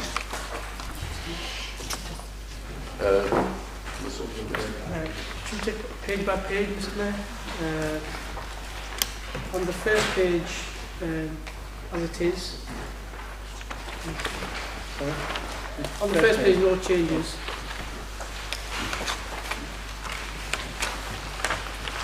No? Yes, Councillor Murray. Move on the Burnley, Pendle and Rosdale CVS board. Number to be appointed says is 2. I think there's a vacancy there if I'm not, if I'm correct. And I would like to move Councillor Mohammed Khalid.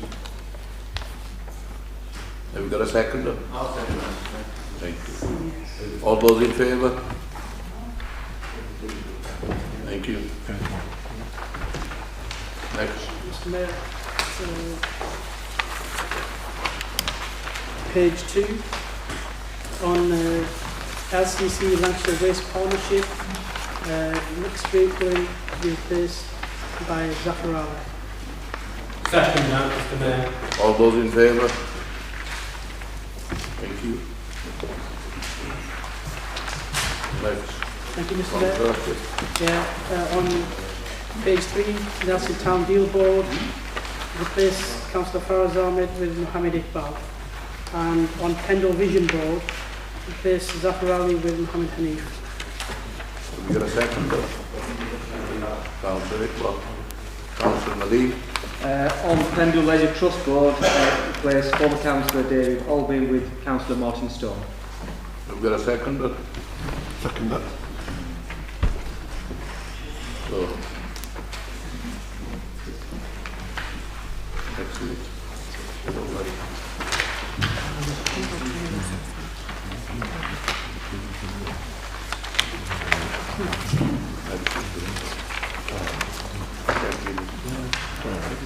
Next we are on members champion. Mr. Mayor, Mr. Mayor, if I may, in terms of member champions, can I move the addition of Councillor David Hartley to the duo of Armed Forces member champions? And can I also move Councillor Dorothy Lord as the member champion for dementia, disability and mental health? Have we got a seconder? I'll second that, Mr. Mayor. Thank you. Yes. Mr. Mayor, on health and well-being, replace Mohammed Amr with Mohammed Iqbal. Got a seconder? Have we got a seconder? Yes. Thank you.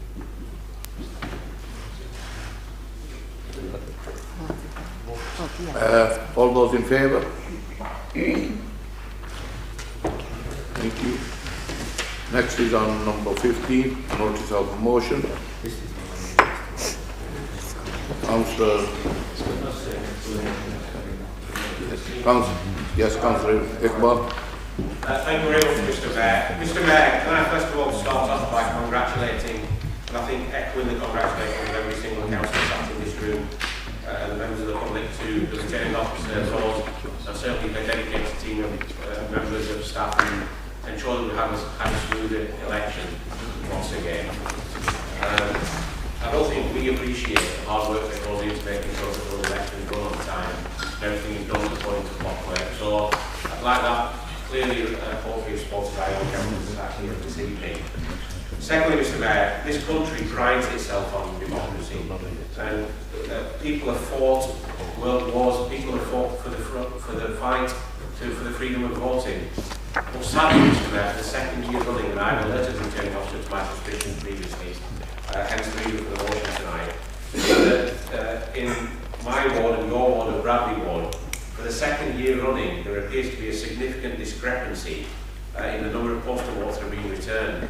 Now, I was re-elected once again by the people of Bradley, but I came to every single postal vote opening during the period of the 23rd of April right up to election day. And let me just share with you last year's figures, Mr. Mayor. So last year, the figures started off in Bradley, for example, there was 2,500 postal votes. But the figures across all wards are variable. And if you look at postal vote turnout, normally it's between 50 and 60%, because a lot of people tend to vote early and send their postal votes back early. But in Bradley last year, Mr. Mayor, the day before polling day, there was 1,149 postal votes opened by the officers.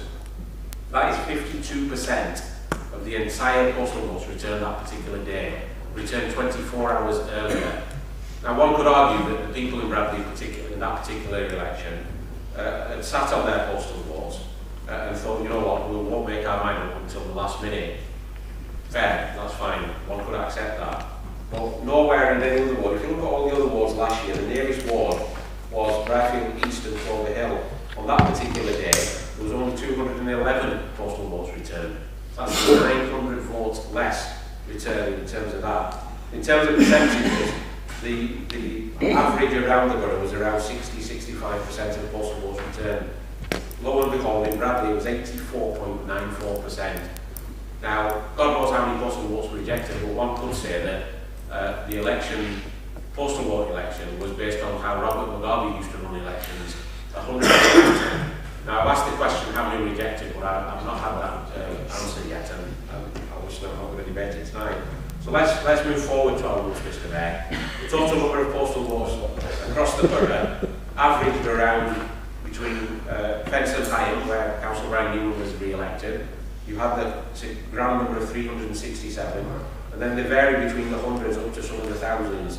But there's one ward that stands out again in this year's election, and there's no prize for guessing which one that is, Mr. Mayor. That's your ward and my ward, Bradley ward, where there's 2,502 postal votes registered or issued. That's a third of our electorate. Now, if you look at the returns, going through every day, and I was there every day, 2 days before polling day, and I congratulate the returning officer, not only in Pendle but across the country, where she made it quite clear in the agent's briefing and candidate briefing that she was going to seal the post box outside the town hall, where last year 1,059 were bundled through. This year she made it quite clear that 3 days before polling day, the letterbox would be sealed and put enough notices on for anybody to see that. So what happens?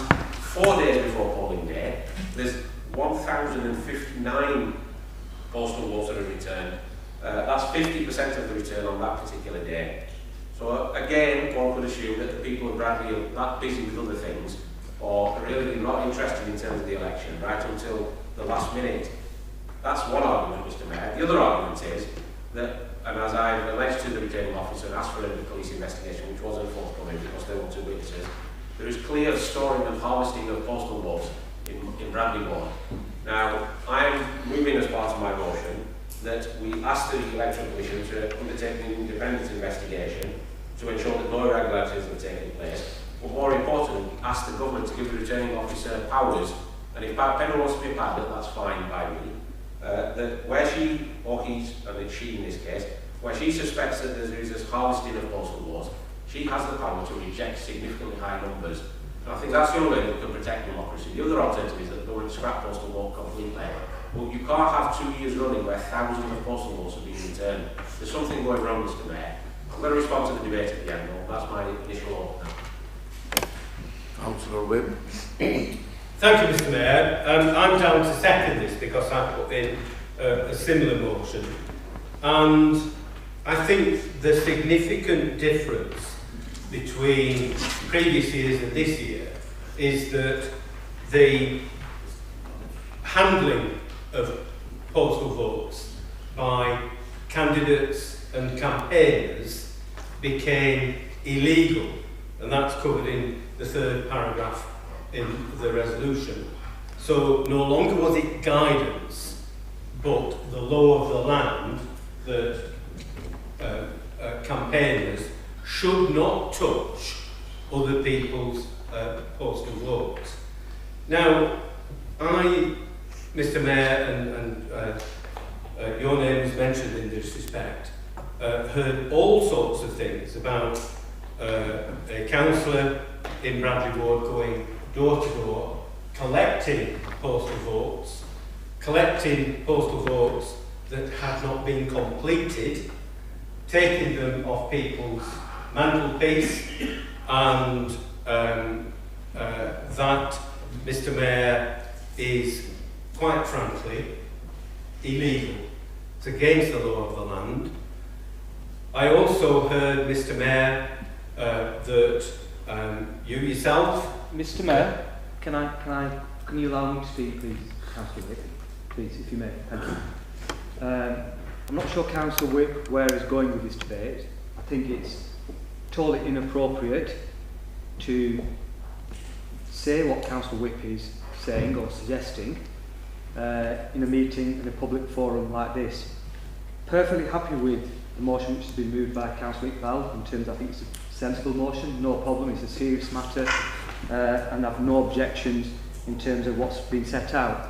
But I think to mention individual names in a public forum and the direct naming of an individual, I think is unacceptable, unfair. I don't think it's appropriate in such a forum.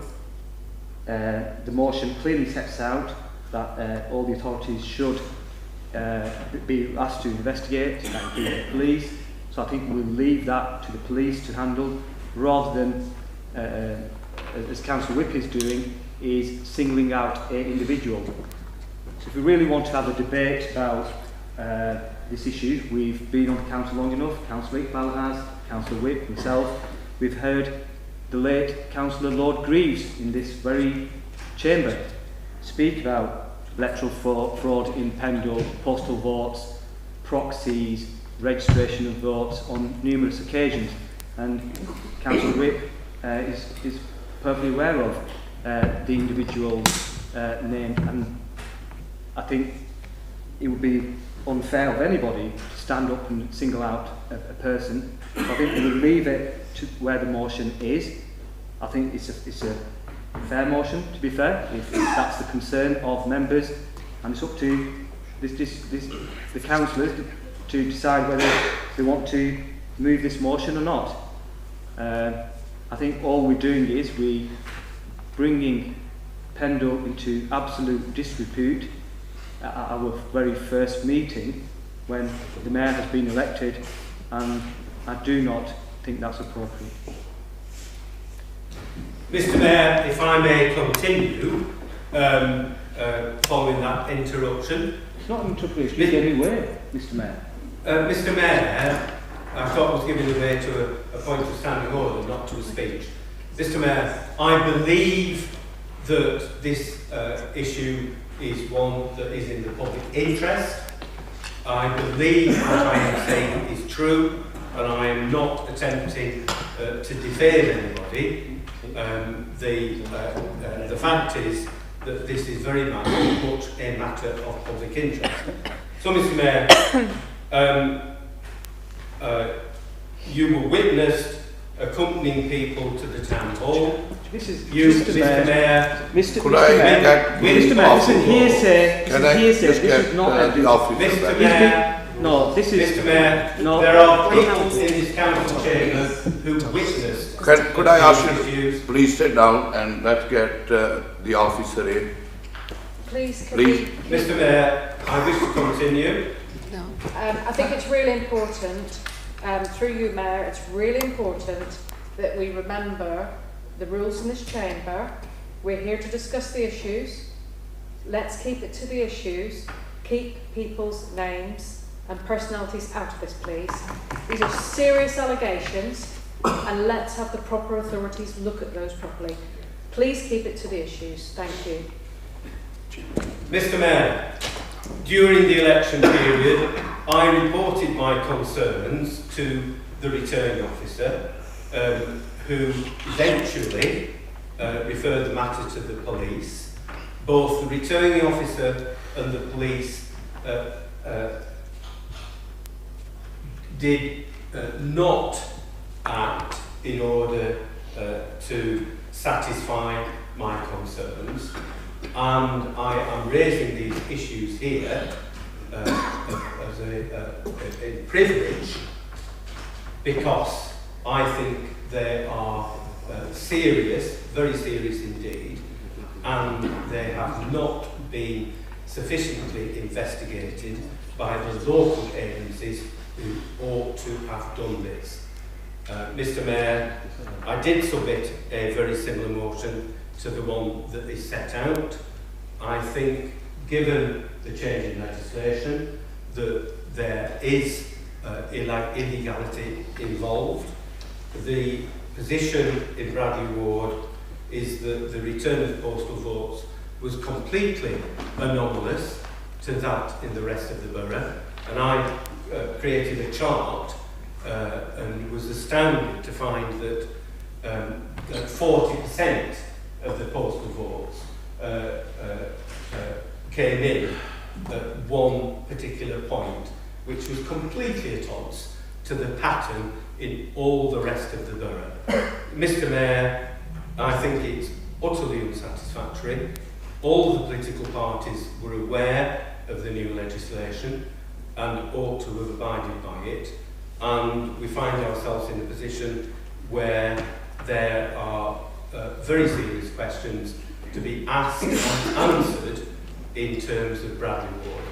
Mr. Mayor, I second this more with regret than anything else, because I think it's utterly deplorable that we have to be talking about this investigation when it was perfectly possible to act with integrity and not to end up in the position that we have.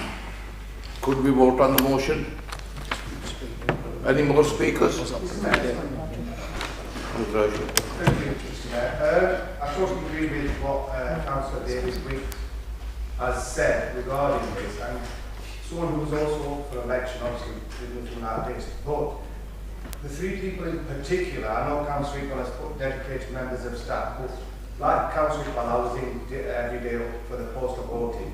The three dedicated members of staff who did day and night were, actually, should be named, were Andrea, Jess and Jill, who year on year are doing an absolutely outstanding job, and I think they should actually be named and thanked for the dedication they are actually helping the council with. And also, I think, as Councillor David said, the returning officer of the police, I feel, especially after last year, nothing has been done. Nothing has been done. Yes, on election day, there were some door knocks in Briar Field where the police were asking where you were regarding proxy votes. However, all the people who were knocked on were actually said, no, we weren't actually at home, or we were aware. The family members said, yes, we did give proxy votes. However, the sad thing is, I don't know who actually sent it, whether it was a returning officer or somebody above, I don't know. But it'd be good, especially after last year's debacle in Bradley, that something should have been done this year. However, I feel, as Councillor David has said, the returning officer and police have just turned a blind eye to it. Councillor Iqbal. If there's no other speakers. I mean, it was on the point of clarification. No, it was on the point of clarification, which Councillor Whip allowed me to come in. It was a long point of clarification, I accept, but it was a point of clarification. You didn't clarify. I did clarify it. So, Mr. Mayor, I think we're talking about lack of action, and I agree with what's been said. And if people are really interested about what's been happening over the years, over the last 2 decades, all I'll say is go home, Google it, and read for yourself some of the debates we've had in this very council chamber. And over the years, I agree, nothing's been done. But I'll leave it at that, because I'll get into trouble if I say anything more. Mr. Stone. Thank you, Mr. Mayor. I also would like to echo the thanks to the returning officer and her staff for all the hard work that they have achieved in conducting these elections. Mr. Mayor, we on this side absolutely support democracy and transparency, and indeed we note and welcome the Elections Act of 2022 brought in by the current government to ensure a more appropriate handling and transparency around postal voting.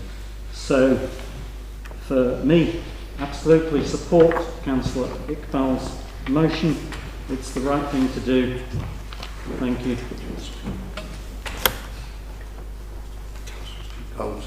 Just a very quick point. I think we just mentioned a short while ago about turning up to turning a blind eye.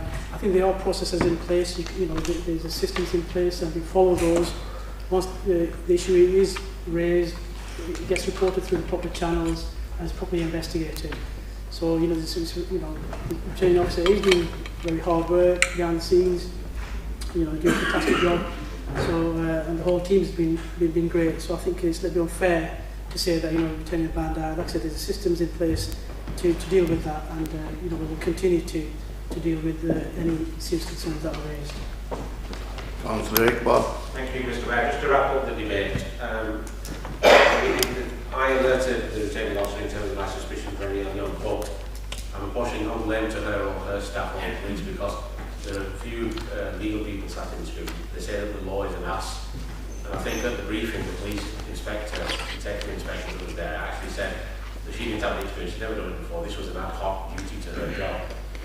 Hence, I think the boundary, the Electoral Commission and the government seriously need to look at tidying up these loopholes in the law and where the action needs to be taken. And I'm sure that those will report her officer's suspicions as well as the reporting authorities, and those will be investigated thoroughly ahead of the elections next year.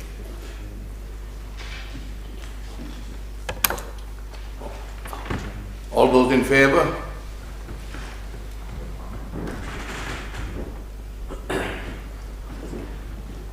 Against? Motion is carried. Next one is highway maintenance. Dorothy Road. Councillor Dorothy Road. Point of order, Mr. Mayor.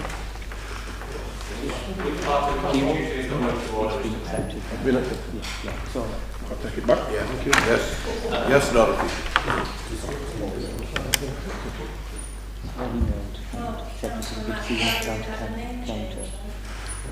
Sufficiently different. Right, okay, highway maintenance. The motion is as set out.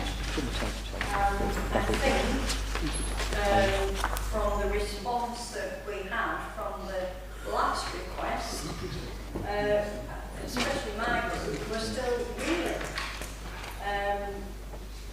With the total disregard to the people of Pendle. So now we're asking for a repeat of this to the member, and hopefully we'll have some support from the county councillors as their role as county councillors. And I'm sure that they will want to get this moving and get this member over to Pendle. The members have been, why not him? I have no idea. But it's very sad that that was his response. It was just absolutely appalling. Nothing's changed. We've still got potholes, we've probably got more.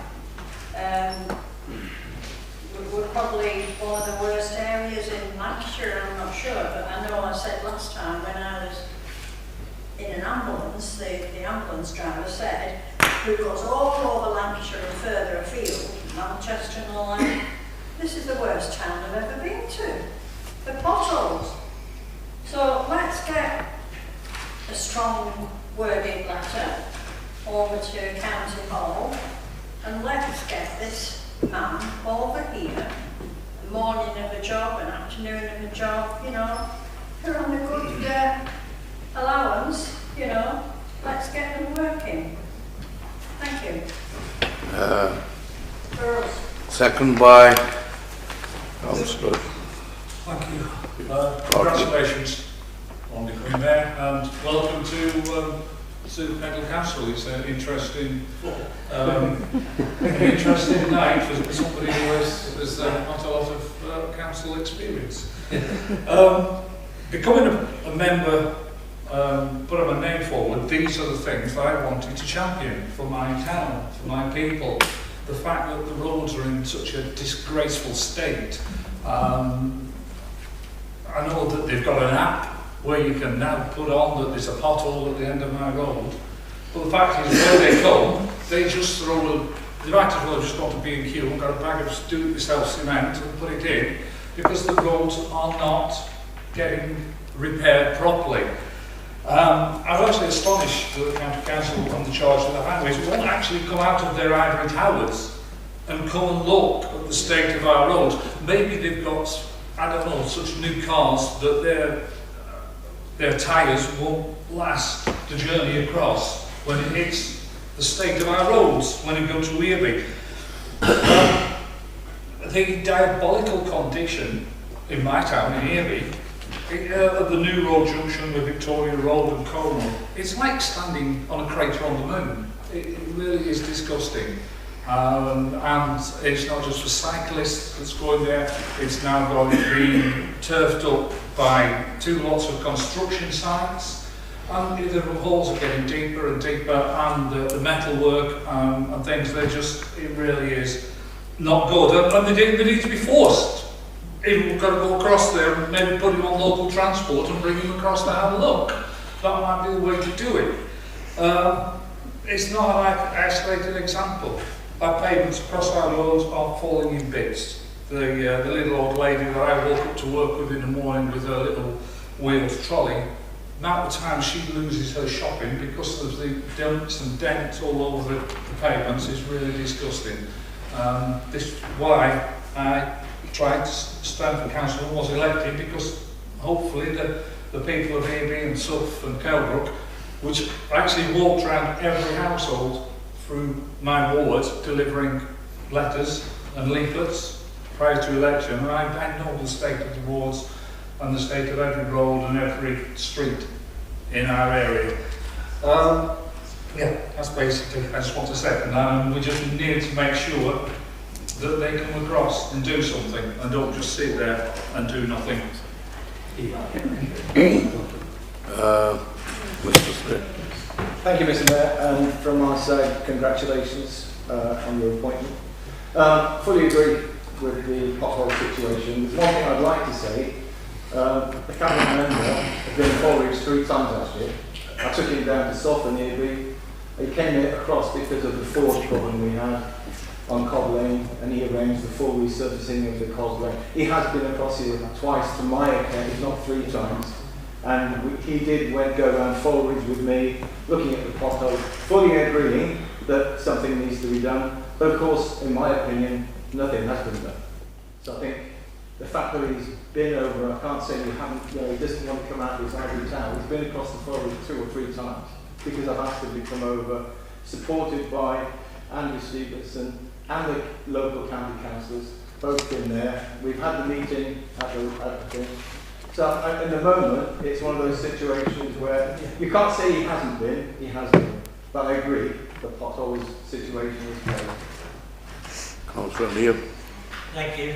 I agree. With one councillor in this chamber that doesn't want no potholes, everybody's in agreement with that. But the policy that they have at the moment, and I'll give you a perfect example, outside the Morris dances in Con, there was a young man with an order putting yellow circles around potholes, right? But he did it round that one and round that one, missed that, missed that, missed that, missed that. When I inquired, he says, it's not big enough. Now, common sense would say it will be big enough tomorrow. So I had a conversation with his boss, and we shouldn't just do the potholes. They're not being done properly, they're just being filled in. This is what I make my living on tarmac. So if you don't cut them out and fill them in properly, they'll just be the same again in a week's time. So we need to get a system in place where they all are put out properly, or even 10 yards by 10 yards done all at once. And this is what's happening. They're being told that if it's not certain amount a depth or width, then not to fill it in. And that's where we're going wrong. And that's why they keep recurring and recurring. Thank you. Councillor Tom Whip. Thank you very much, Mr. Mayor. Just to be the devil's advocate to Councillor Butterworth's statement, some potholes do make excellent speed bumps. But not to put it too finely. Mr. Mayor, in terms of sustainable transportation, for which I'm a member of this council, potholes can be considerably much more destructive to those vulnerable road users. And I feel like this is the third time I've said it in this chamber, but in Kelbrook, on the roundabout there, we did have a crash that was very significant in terms of injury to a cyclist. That got the tyre stuck in a gap in the tarmac. And that is still there, Mr. Mayor. That defect is still in the road waiting for its next victim who may not be so lucky. And it's those kind of issues that we really need to stress to our county council peers and those in cabinet who make these decisions on intervention levels. Mr. Mayor, I think a key issue that we need to speak with the members for highways at the county council is the intervention levels for those areas which are very highly used by pedestrians, by cyclists, that are much more vulnerable to defects that a car would just shrug off with the suspension, large wheels, etc. Mr. Mayor, the back streets in Barnoldswick are a great case of that, where in the town centre they have a huge amount of footfall, but the potholes are just covering the entire surface, but they're all underneath the intervention level for a highway. Mr. Mayor, they are in the intervention level for a pavement, but they are not treated as such by the inspectors that the county council sends. And I think it's very clear that we need to have that conversation with the cabinet at highways. We need to stress the point that we need to see those classifications made correctly in our areas where they are not doing now. So it's beyond just banging the table saying you need to fix our potholes, because the entire country is saying that. It's the key issues that are unique to Pendle, and maybe across Lancashire, the county council is just not getting the point that we need to stress to them and hopefully make some positive change. So I'm fully in support of this motion, Mr. Mayor.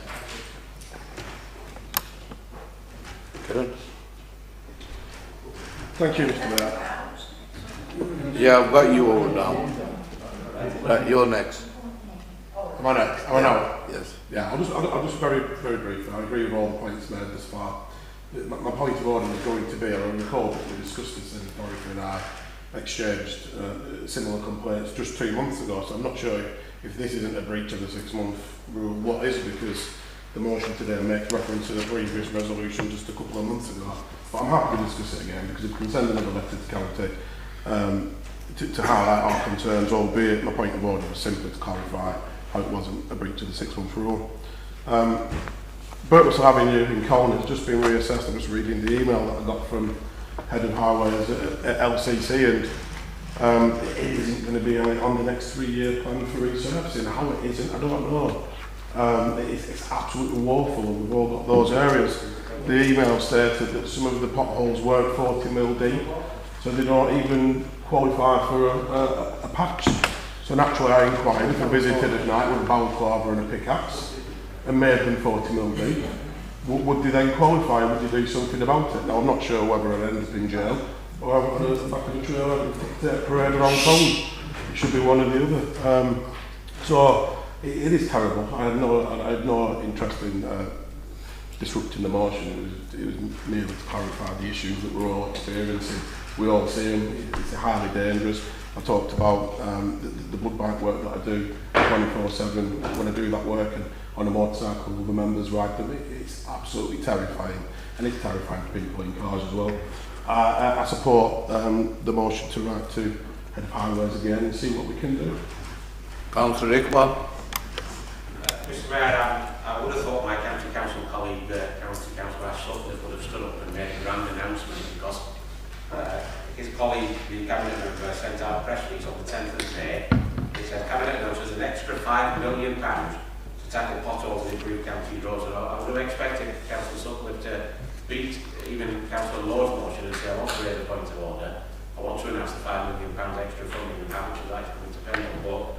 But I'm going to propose a friendly amendment to Councillor Lord. I hope that she accepts it.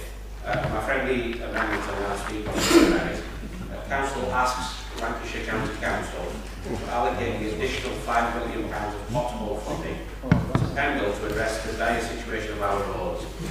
Now, the press release from County Councillor Swarbrick blames everything on the County Council in terms of what the problem is. And the biggest good thing that he's blaming is the weather. It's the weather's fault that we've got all these potholes, nobody else's. But I could, and I've said this to the County Council, that I could take into parts of my division where there's no water standing on particular roads or streets, yet there's huge craters and potholes, and I said this at the last meeting.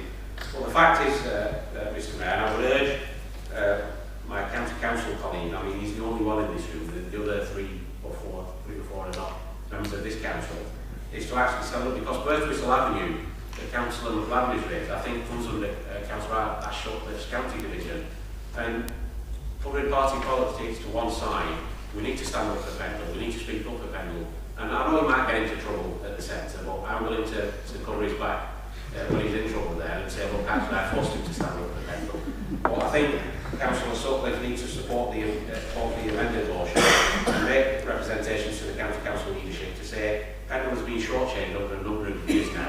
The intervention levels are there separately, but you know, if it's taken another, well, it's not taken 3 years, it might take another 6 to 9 years for Councillor McLaren to get Birchwhistle Avenue sorted, and there might not be any tarmac left on Birchwhistle Avenue by then.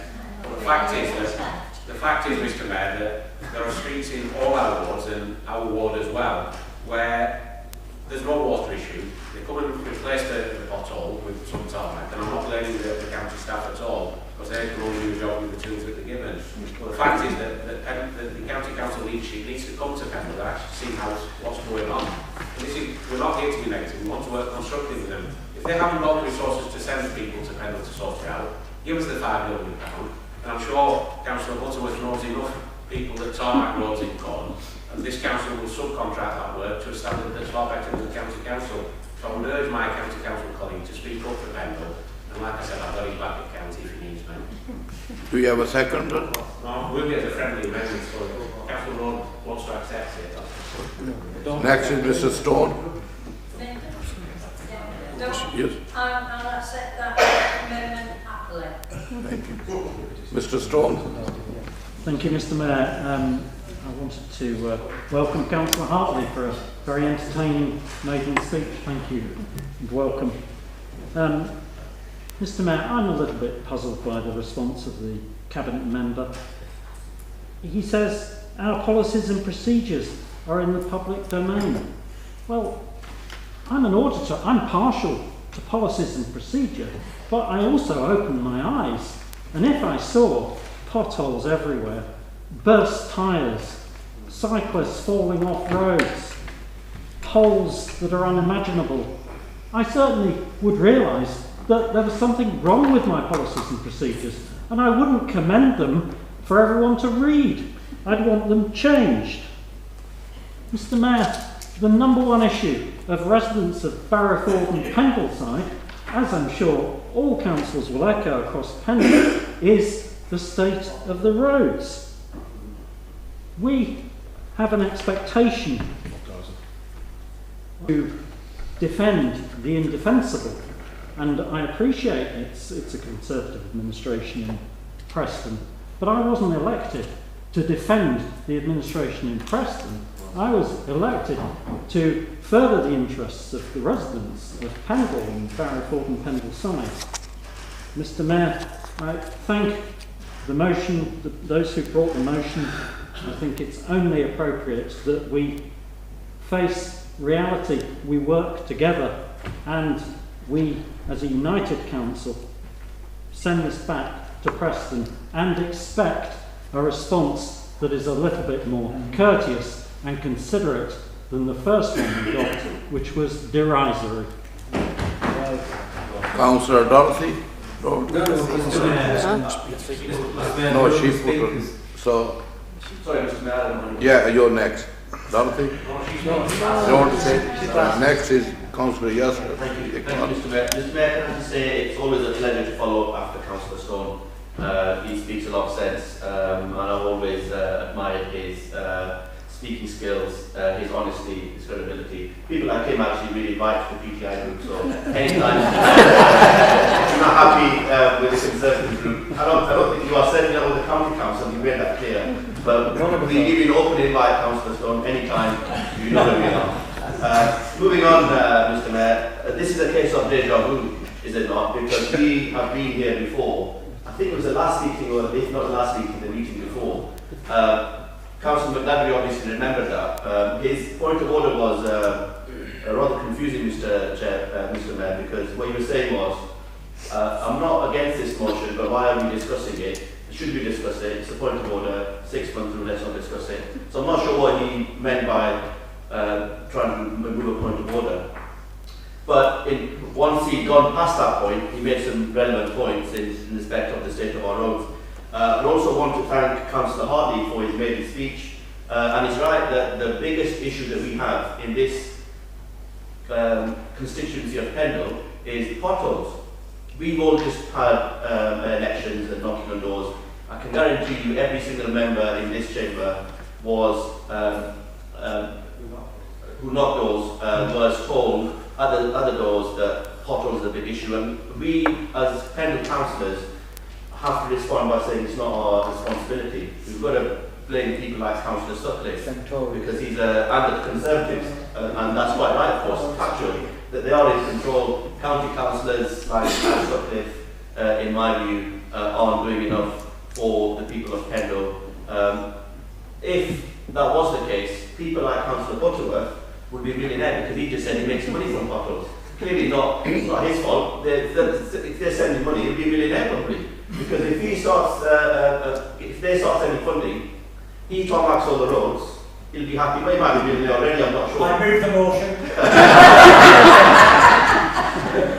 Well, he might be doing it already, Mr. Mayor, but in all seriousness, this is a big issue, and I'd say it's, we should declare a state of emergency in Pendle. I can tell you every single street in my ward, in Brightfield, in Reedley, in obviously Nelson, you got other councillors mentioned, Corn. But some of the roads, some of the potholes, Mr. Mayor, are so dangerous that for people like who do cycling, like Councillor Lord, active and keen cyclist, and it's a danger for the residents who are cycle, for kids, because all it takes is one person, a cyclist, a motorcyclist, to go on them potholes, fall over, get run over by a car, and genuinely is a big issue. Now, in terms of the election campaign, again, one of the candidates who was standing in Briarfield was posting, since then he's gone very quiet because it's obviously the elections are over. He was saying that on Higher Reedley Road, for example, there were a number of potholes, and to use his words, blamed it was a consequence of 3 independent borough councillors and an independent county councillor.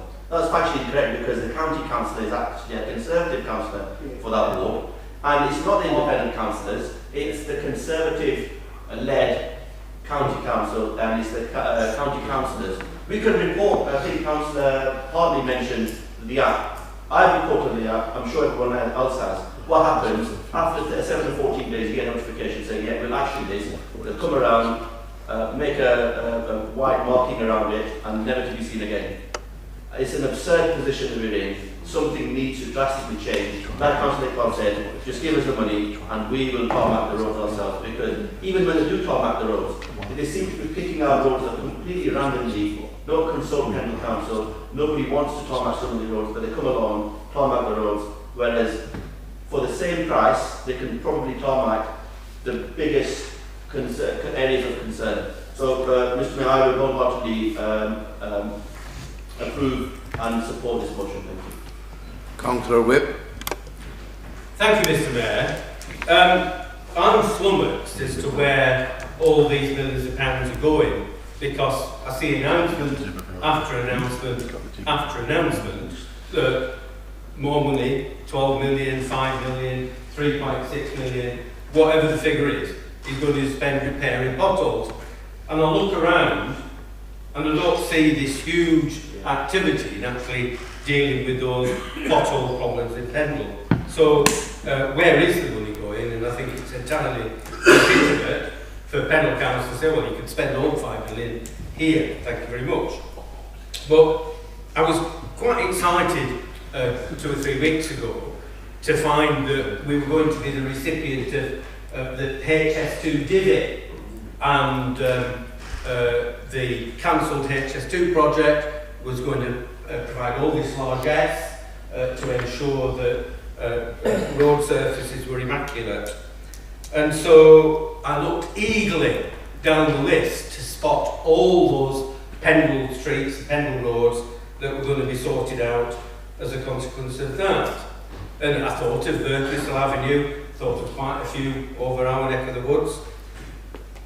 And I ran my eye down the list, couldn't see any of them. But there was Bent Lane there. And I thought, well, the criteria that these roads have been selected is strategic routes, the cost of keeping them in reasonable condition so they're not dangerous, and the level of use. Now, I'm familiar with Bent Lane. It was in my county council patch when we went to a 2-member ward. I know Bent Lane well. Strategic, well, no, not really. Condition, yeah, quite poor, but on a par with hundreds of other roads and streets in Pendle. Level of use, well, if I describe it as a single track road with doglegs in it, and you get a few people when the school and the church are there, but quite frankly, you know, it's not anywhere near a Birchwhistle Avenue by any of those criteria. So why Bent Lane? I mean, did they just want to put something in Pendle and thought, well, we'll put a short bit in and then we're not spending very much in Pendle? I don't know. But Mr Mayor, it's a disgrace that all these millions of pounds are being spent, apparently, and we don't see any benefit from it. Residents don't see any benefit from it. I wanted to correct Councillor Tomwick because the rut around the roundabout in Calbrook has indeed been filled. Now this is the narrow strip, the sea, that has worn away, and the cyclist went into it, threw off a bike, ended up in Airedale for the best part of the week. The County Council have now accepted liability for that. For over 12 months, they wouldn't accept that the defect needed to be repaired because they said it wasn't wide enough. The County Council's highway inspection policy says it isn't a defect unless it's 6 inches wide. So if you've got a 5-inch wide, 2 foot deep rut, don't count, sorry guys, can't have it repaired. Rubbish, complete utter rubbish. And in fact, the County Council responsible for roads refused to meet us on the previous occasion when we wanted to talk about that highway safety inspection policy, what is defined as a pothole.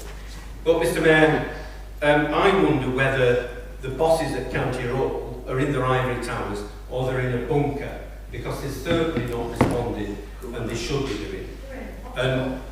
Road at Kelbrook, which shockingly has been falling to bits for many, many years now, but it was fully resurfaced in 2012, only a dozen years ago.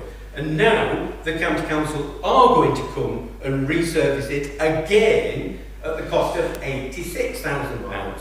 So how on earth is that work of a standard? It should have lasted 50 years, not less than 5. And how on earth are the County Council to go unchecked? They've refused to talk to us and discuss this issue. Are they claiming it off the suppliers? Are they claiming it off the contractors? Quite frankly, it's a scandalous case of shoddy research. Thank you, Councillor Whip. And we ought not Please. to put up with it. Thank you. Councillor Ash Sutcliffe. Oh, here we are.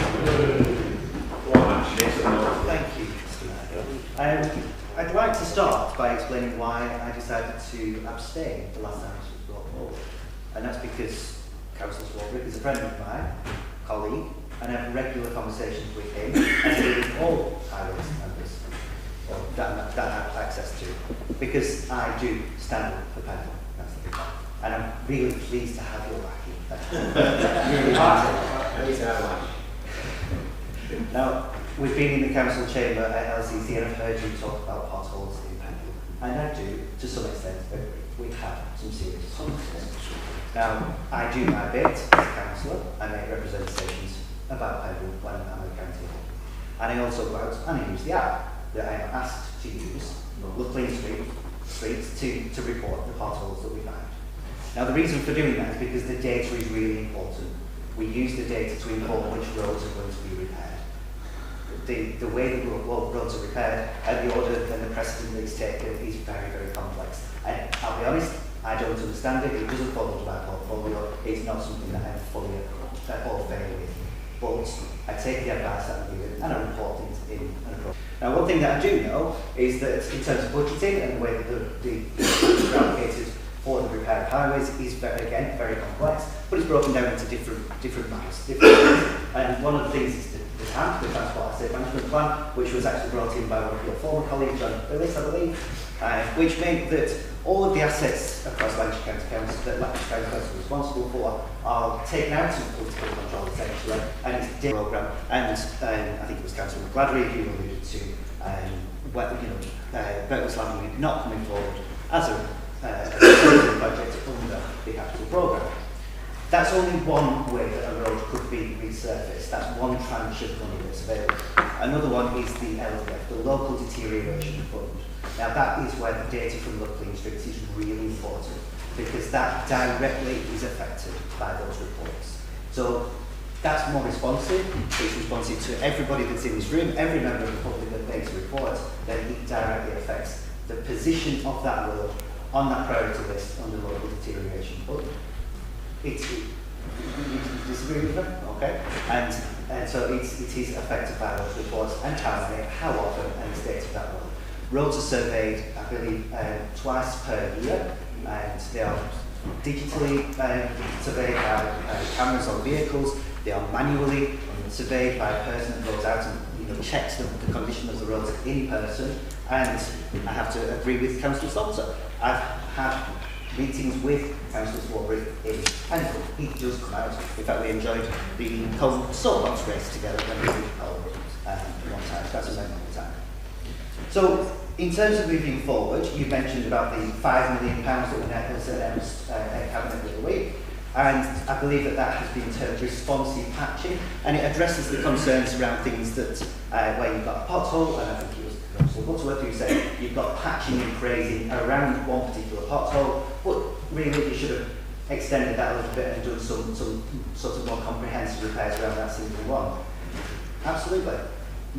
These things are taken on board, and that's why these things change. That's why people, that funding has been allocated so that it can be done in that way. It's a sensible thing to do. Now, in terms of the condition of repairs that have been made,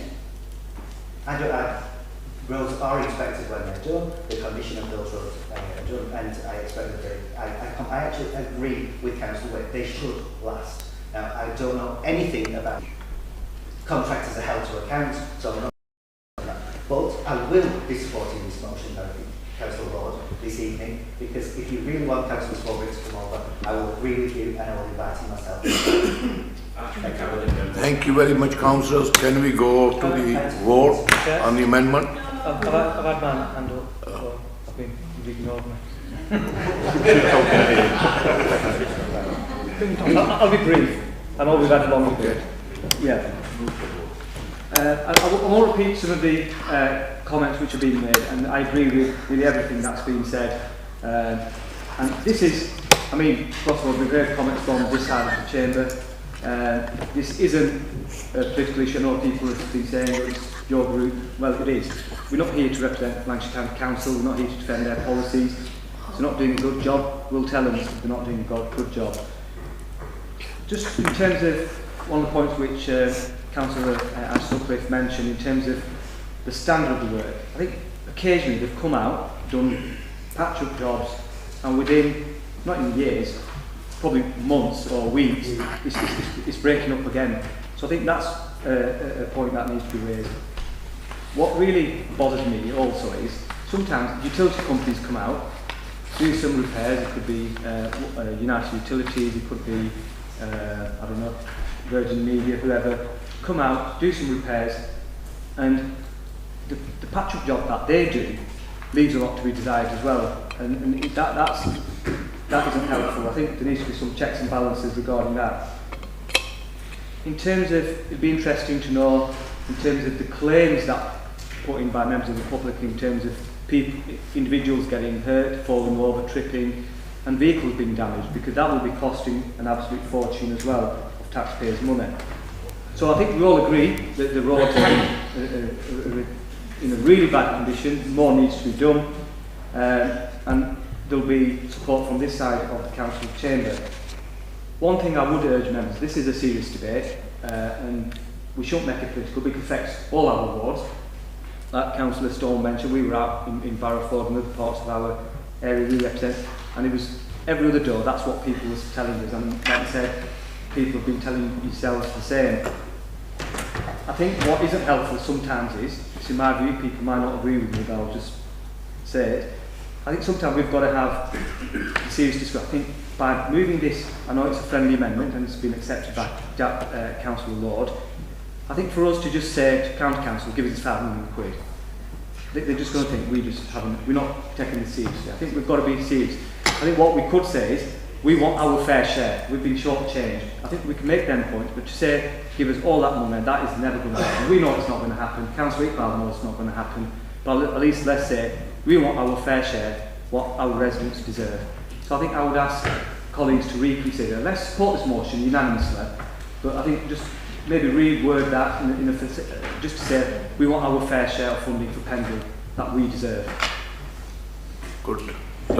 Councillor Dorothy Lord. Councillor Newman. Councillor. Thank you, Mr. Mayor.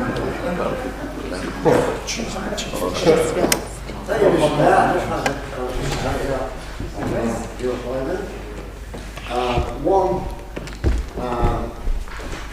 incident about 3 weeks ago, we found we had a big hole outside St. Thomas Drive, and it took over a big hole.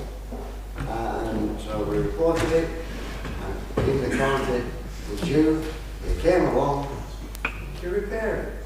Unfortunately, they hit a pothole with their own vehicle, and that had to be recovered.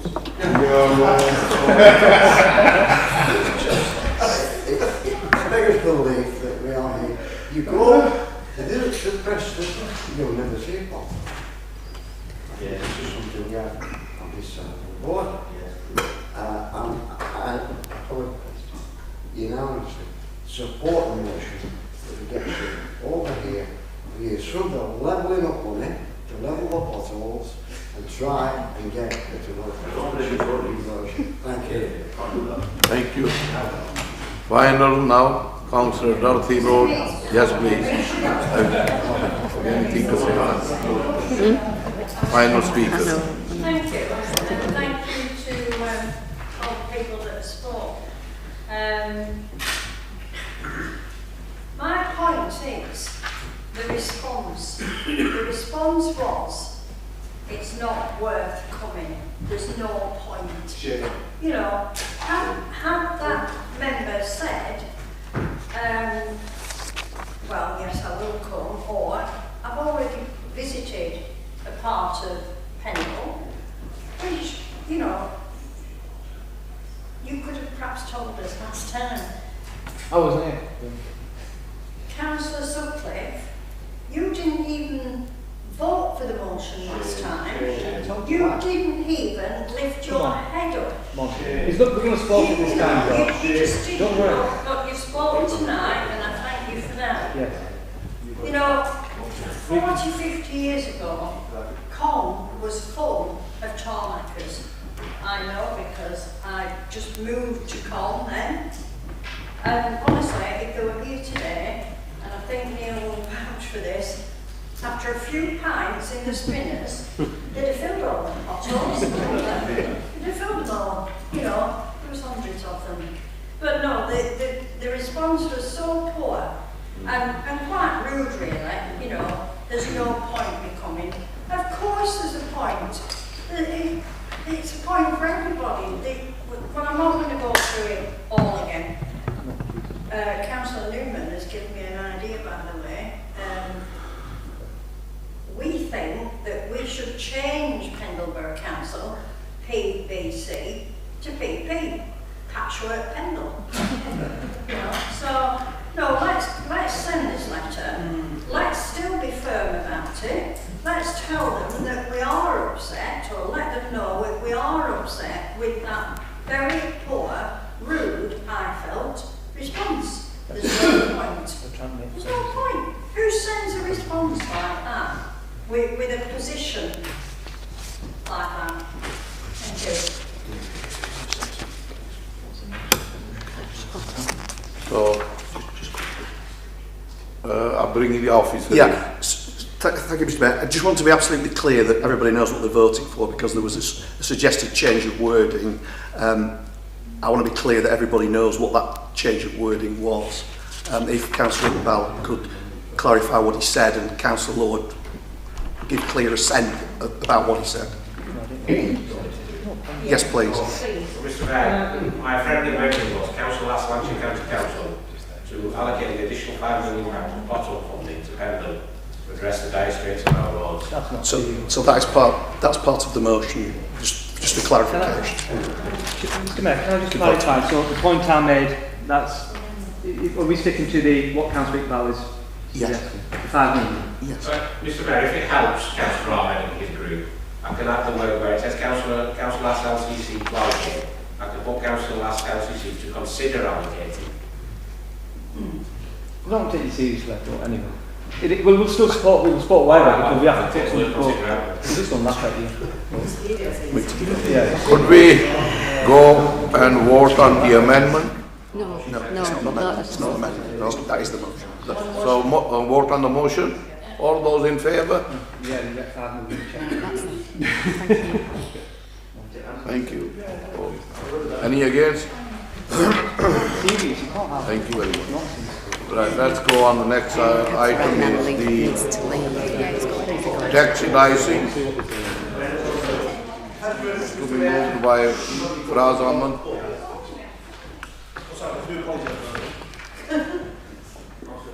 So, it has been seconded by?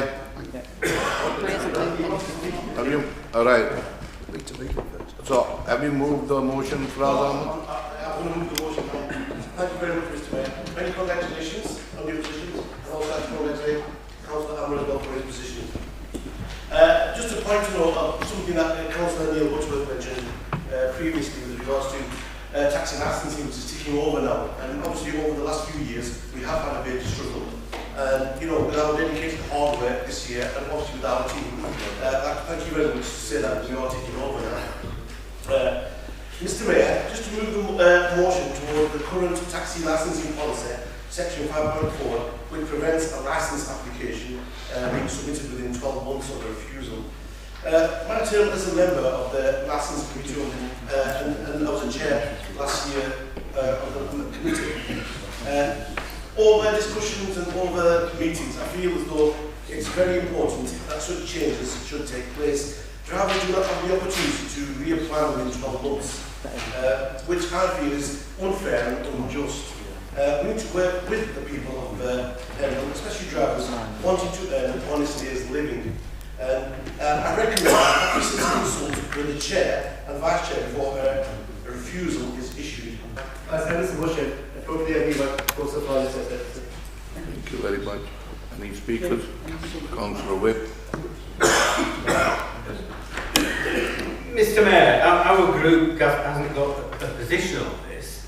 I was hoping that the mover and seconder would spell out why the policy should be changed, and I've not heard that. It seems reasonable to me that if the licence is refused, And bear in mind that I have never ever been on taxi licensing, so I don't know the ins and outs of why refusals might be there, but I assume there are legitimate reasons as to why a licence might be refused. And I assume that there is a process of review appeal where it's felt that that process is not followed proper protocols. So I await in the rest of the debate to hear why we should move away from the policy that we've got. It's right and proper that people can't come back and come back and come back to try and overturn a decision that has been made in a proper fashion, and that if there are things that need to change, then 12 months surely gives people an opportunity to put things in order if that's a reason why they got turned down or the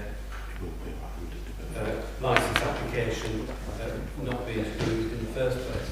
So I await to hear what the rationale, what the reasons are for actually changing the policy. Councillor Kiran. I'll wait to come in if that's okay, Mr. Mayor. Councillor Yasser Iqbal. Thank you, Chair. Mr. Mayor. Mr. Mayor, I think I share some of the ambiguity, if I can call it, that Councillor Wakeman just shared. Perhaps I can just ask the question and Councillor Farras might not. In terms of what I understand it to be, it says prevent the licence application being submitted in 12 months of refusal. I'm assuming that's when it's refused on paper and doesn't come to the committee. That's right. Yeah, that's what I understood it to be. And on that basis, I support this, Chair.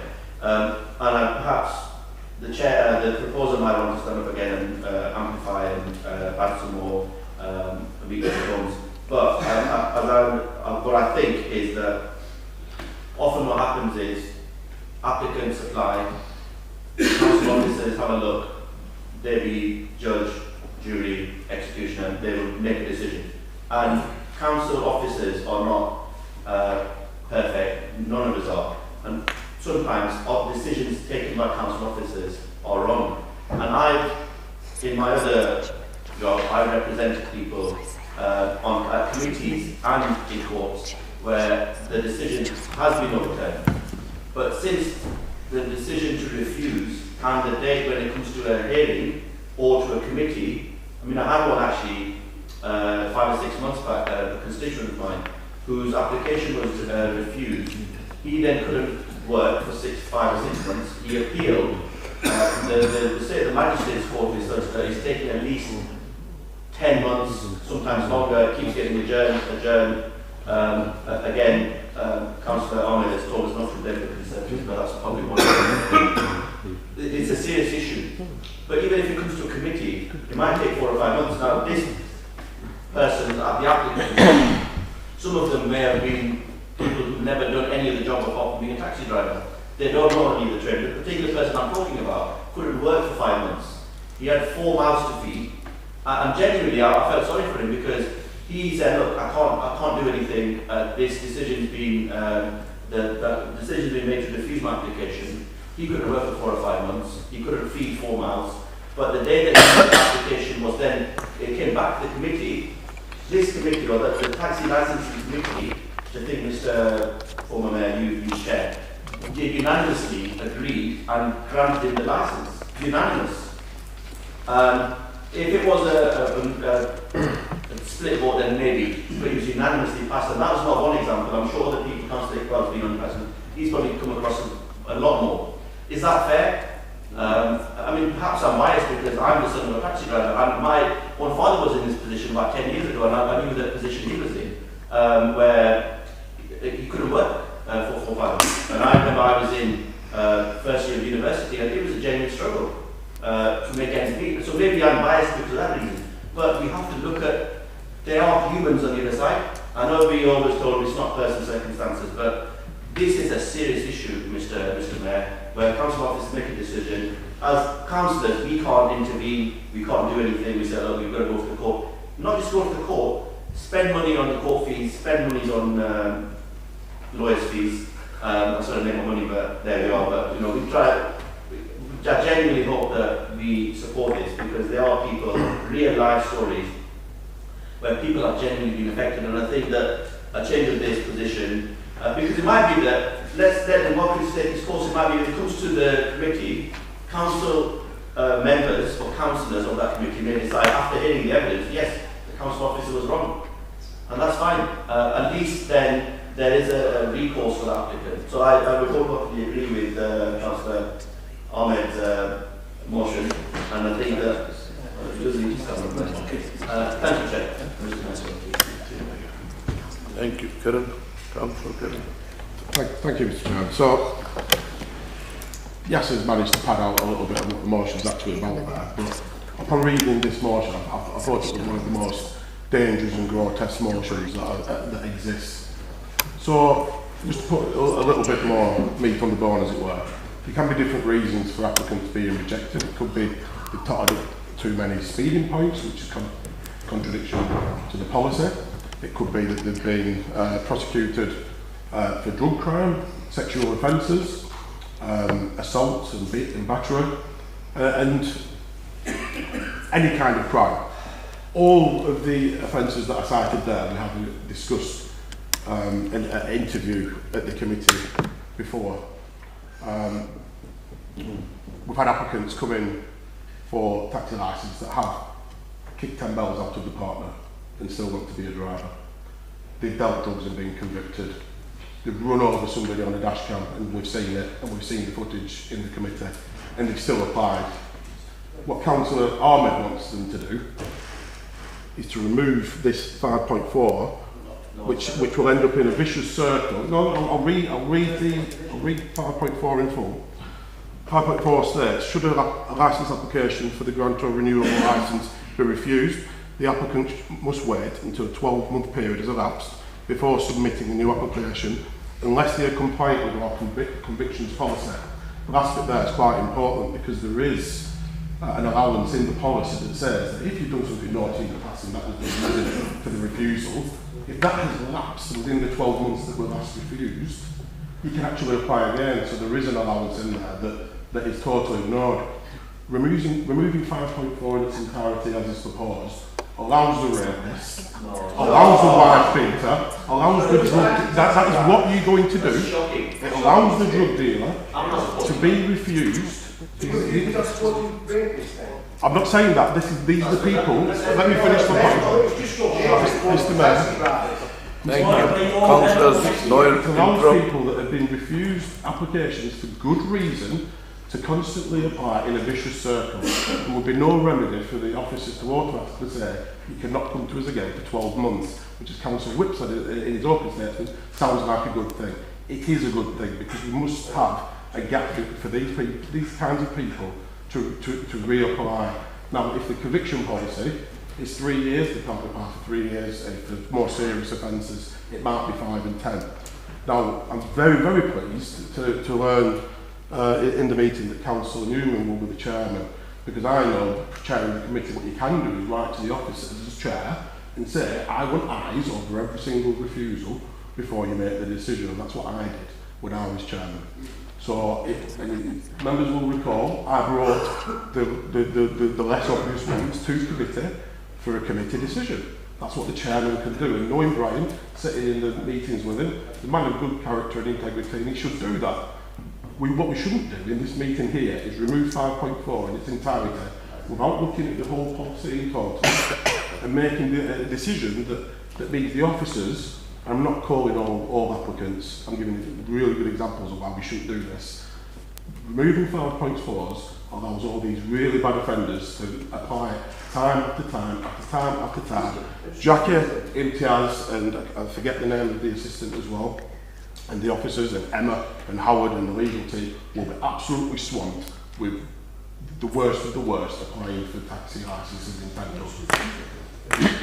What probably should happen Because if it's such an important topic, and Yasser is right, we have interviewed applicants before at committee. He's absolutely right. We've looked at it as a committee and gone, you know what, not as bad as it was on paper.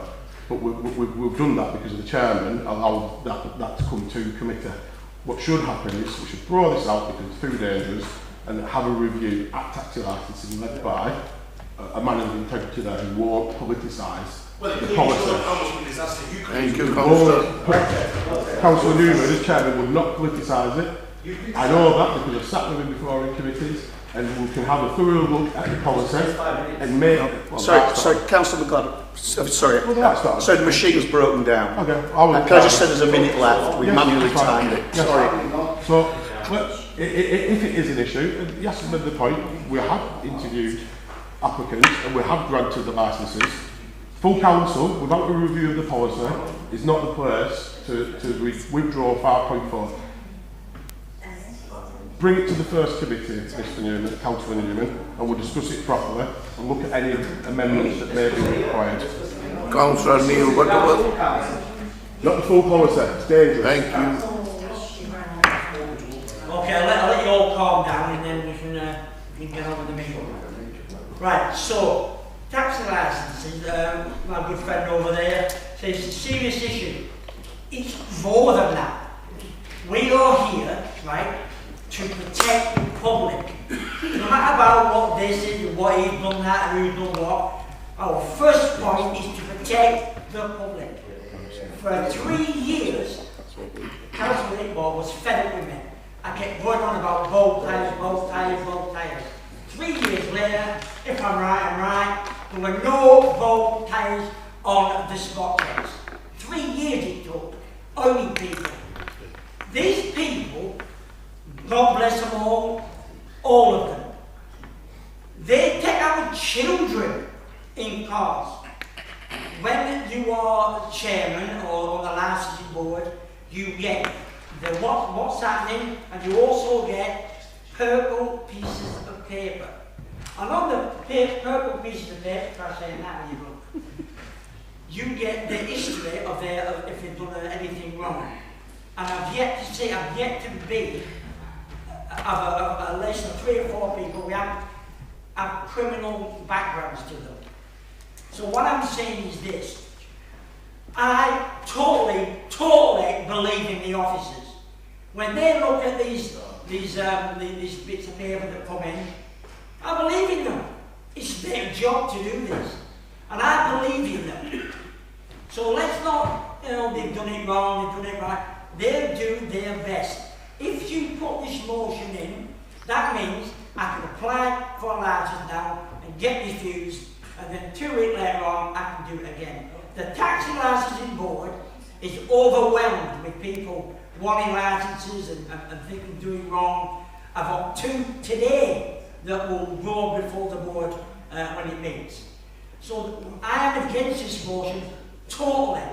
If you want public safety, then don't accept this motion. It is not right. We are here to defend the public and nothing else. I'm not here to make everybody happy. I'm here to protect the public. Thank you very much. Councillor Iqbal. Thank you very much, Mr Mayor. Councillor Butterworth has annoyed me for longer than 3 years. Mr Mayor, the fact is that Councillor McGladry, and I've spoken on him before at council meetings, I've previously at all sorts of meetings, he comes with such rhetoric that you wouldn't think Nigel Farage was in the room. Yeah. Because the picture that he's painting, I've served on the taxi committee far longer than he ever has. Councillor Laura served on it, Councillor Newman served on it, Councillor Allen. We have never, let me repeat for his benefit, we have never granted a taxi licence to a rapist. Yeah. We have never granted a taxi licence to somebody that's been convicted of drug dealing and drug supply. We've never granted taxi licences to people that would apologise for his wrong comments. He's putting a slur on all current and previous taxi committee members, including himself. But the fact is, Mr Mayor, that at the last meeting, and you were there substituting, thankfully, in place of Councillor McGladry, and Councillor David Gallia was there, we dealt with 3 applications. On paper, the officers quite rightly said, in their opinion, that on paper those 3 people shouldn't have had their taxi licences granted. It's difficult sometimes. I mean, it's difficult. It's easy for Councillor Yasser Iqbal, Councillor Nadeem Ahmed and Councillor Zafar Ali to articulate an argument on paper, because that's what they get paid for every day. It's difficult for somebody like me, or yourself, or some other councillors in the room, for us to sometimes articulate an argument on paper. You want to tell people your story face to face. What's happened over the past few years when Councillor Gladwin was chairing it, basically he abdicated all responsibility along with Councillor Butterworth and taken any responsibility for decisions and shifted the blame entirely to officers. I respect the officers, I'm a fellow local government worker and I know how difficult the job local government is at the moment. But to abdicate your responsibility and say, actually nothing to do with me, it's all the officers' decisions, is wrong. If Councillor Butterworth has that complete trust in officers to make all the decisions, then he shouldn't be sat in this chair, he should resign tonight and go and enjoy the rest of his life. But the fact is that in terms of this particular motion, Mr Mayor, this is the avenue where it could be brought, and Councillor Brown clearly needs to read up on the council's constitution, that only a council determines the constitution of the council. It's not down to tax and licensing committee or the executive. And Councillor Faraz Ahmed has moved that we remove that 12-month barrier. I've served on that taxi committee for 20 years. You would be stupid if you remember the taxi trade to have your licence if you were a rapist, as Councillor Grant is trying to paint them all as rapists and drug dealers and wife batterers. If you got your badge refused, you wouldn't apply next week, the week after. You know the message was on the wall. If the committee rejected it wholeheartedly, then the writing would be on the wall. The fact is, Mr Mayor, and you've served on that committee for such a few recently, you've heard stories from people's actual mouths, and unanimously, for Councillor McGrady's benefit, unanimously the committee agreed to grant those 3 licences. Had Councillor McGrady been on that committee, I'm sure it wouldn't have been unanimous, because he comes with a clouded view to the meeting. He has his own version of the world, which is deluded. So I would urge colleagues to support this as a starter for 10, and Councillor Brown can work with officers to find the right avenue where it needs reviewed, because the policy under Councillor McGrady's leadership was totally failed, and the trade voted with their feet. And Councillor Butterworth talks about the public. The first person that's in danger of the default law is the actual driver himself. He's a member of the public, he lives in Pendle. So why are we totally ignoring that fact? We need to work with the trade for the betterment of safety for the public. But for God's sake, don't listen to what Councillor Gladwin spouts out, because it's total rubbish. Thank you. Councillor Tom Whip. Thank you, Mr Mayor. I think in a lot of the speeches made tonight on this issue, and certainly some inflammatory language, and I think it would be very inappropriate for the full council to make this decision at this point. Mr Mayor, many of the members in this room do not have enough grasp on the policy of the taxi licensing. And I think it would be wholly appropriate for it to go through the committee system first before any changes to that are made. So Mr Mayor, I propose an amendment to this which deletes everything after council resolves. And that would be to have the taxi licensing committee come to a view on the changes it wants to see to the policy, to refer that through to executive, and in conjunction with that to be submitted to executive at the same time, preferably in the same report, a report by the officers on what the current application and appeals process is, so that executive can come to an informed view on the way the council should move forward in its policy around this issue, and for it then to come back to full council if the executive is minded that a review and change should be made at that stage. So I move that as amendment, a friendly amendment in the interest of consensus and unanimity. I think everyone here could agree to that. I get some nodding heads, I get some shaking. But I think it is something, if members feel is important, we should at least consider it, and we should do that in a way that isn't shouting across each other in the council chamber. So I hope everyone can agree to that. Do I accept a friendly amendment? Yeah, I'm happy to accept Mr Mayor. Thank you very much, Mr. Could I take the advice from the officer, please? Yeah. Councillor Whip's motion is largely, I would say, constitutionally acceptable. The issue I would have with it, Mr Mayor, is that taxi licensing is not an executive function matter, and the executive shouldn't have any veto over it, because it's the council that makes the taxi licensing policy. I understand that, Mr Mayor. I'm not saying that the taxi licensing is making a decision for the executive, or that the executive is making a decision for the taxi licensing. I'm just saying that the taxi licensing should have it should have sight and also an opportunity to comment on the executive's decision on whether to refer this to council for a policy change. Mr Mayor, can I reiterate that the executive cannot have a veto on the council decision making? But it can refer the matter to council. It's not making a decision whether or not to agree with the taxi licensing. It's just making a decision whether to refer this back to council for change in policy. Richard? Here we go. Congratulations on your appointment, Mayor and Deputy Mayor and Leader. As a new councillor, it's just basically first day, when I read this, I was absolutely flabbergasted that it's even been put on to print, because to remove something is quite a big statement. To actually remove, gone.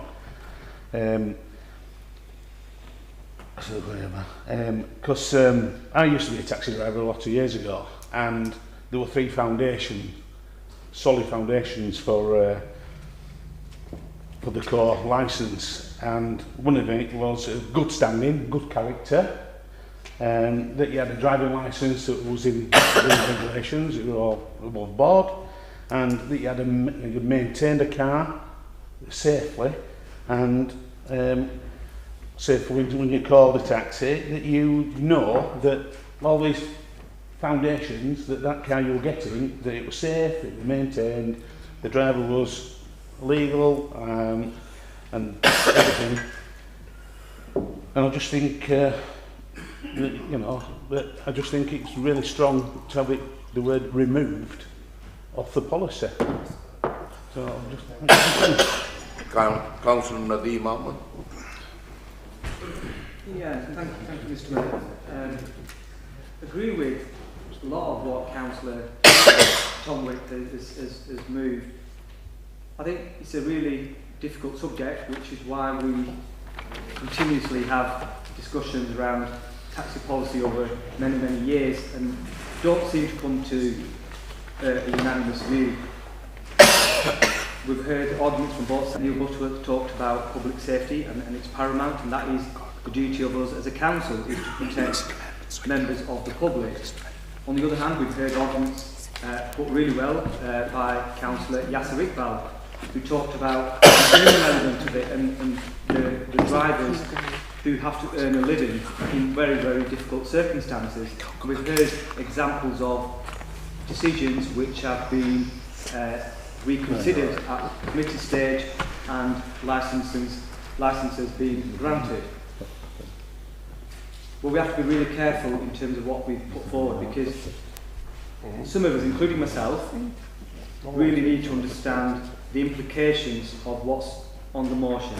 I think it needs to be discussed again in detail, and a proper report for all councillors who are going to be making this decision in simple language, so we understand what the implications are, what the pros are, what the cons are, and try and come to a balanced and fair decision, and where it protects the public and at the same time also looks after the interests of the hard-working taxi drivers across Pendle, because there will be examples, and we've heard some examples where something, it might be relatively minor and somebody has lost their licence and can't earn their livelihood. And then there might be examples of more serious offences where rightly the council has taken the view that the licence shouldn't be granted.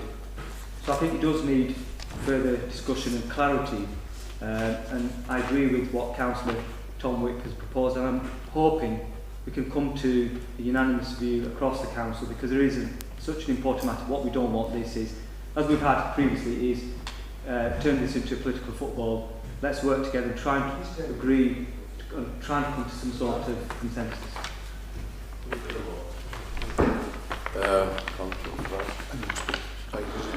Yes. Councillor Fraz? Yeah? No, I haven't really moved through a lot yet. Okay. So, defer to licensing. Could we defer this back to the taxi? Yeah, that's the motion. Motion? Yeah? Yeah. All those in favour? Sorry, that wasn't my amendment. Oh. It was a bit. Taxi licence and executive and But, sorry, my amendment was to defer to executive and ask tax licensing for comment, as well as an opposition. So could we vote? It's got to go to tax law. Has it been seconded?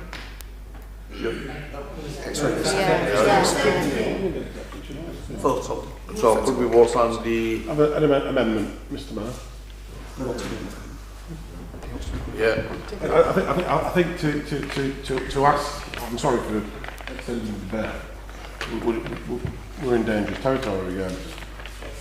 I think the amendment, I agree with most of what Tom said, I think the amendment should be to ask the taxi licensing policy, taxi licensing committee to review the policy. We'll leave it at that, because if the taxi licensing committee thinks that it should be amended, it will naturally go... It comes back to the council. You can't just leave it to the taxi licensing committee. Council, which motion was it? No. Taxi licensing executive, and it comes to full council for decision. That's the way. That would be the decision of the committee. What we don't need to do is mandate that the executive is informed of the outcome. Because if the taxi licensing committee reviews it, full stop, they can then the committee can make a decision to either do nothing, in which case the exec and council would know that we did nothing because there wouldn't be a report. We wouldn't need to write another report to the exec to say we've done nothing. I don't think that will be the case. The taxi licensing committee could then make recommendations, in which case a new report would go to the exec and then the council. Where there's too much detail in the motion as it stands, I think it should be taxi licensing committee to review the policy full stop. Have you got a second? Sorry. Licensing, it's a council decision, isn't it? Is that seconded or not? Yes, seconded. Seconded. Right. We've got an amendment, so This is an amendment. Councillor Whip. Thank you, Mr. Mayor. As I understand it, the proposal friendly amendment accepted was to ask both taxi licensing and executive to consider the position and then for it to come to council meeting. I think that is perfectly acceptable, and I really don't see the purpose of a further amendment. I would vote against it. I think the executive has a role. When we last had executive scrutiny arrangements under the Constitution, I am pretty certain that we considered not processing applications, not determining taxi licence applications, but we certainly at that point considered policies and other issues in terms of taxi issues, but not responsible for the determination of those applications. So I'm not saying any more. Any more speakers on the amendment? Any more speakers? Any more speakers on the amendment? No, it's okay. Could we vote on the amendment of Kiran? All those in favour? All those in favour? Mr. Mayor, what is the amendment to be said?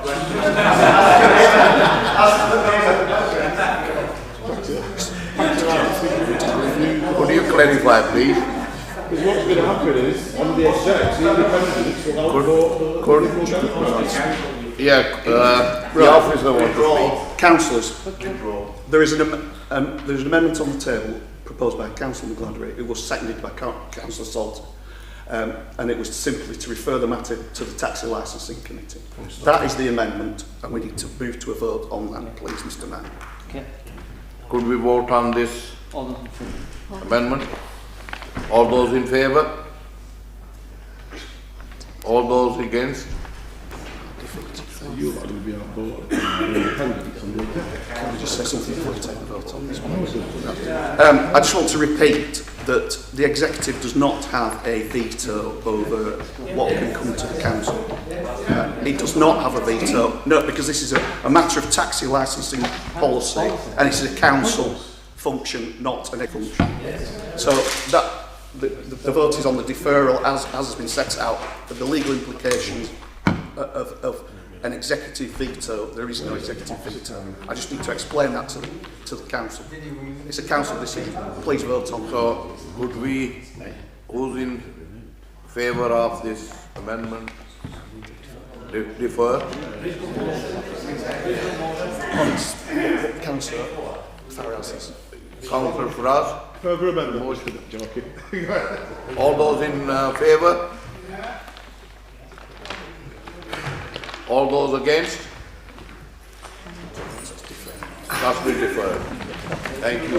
Have a safe journey home.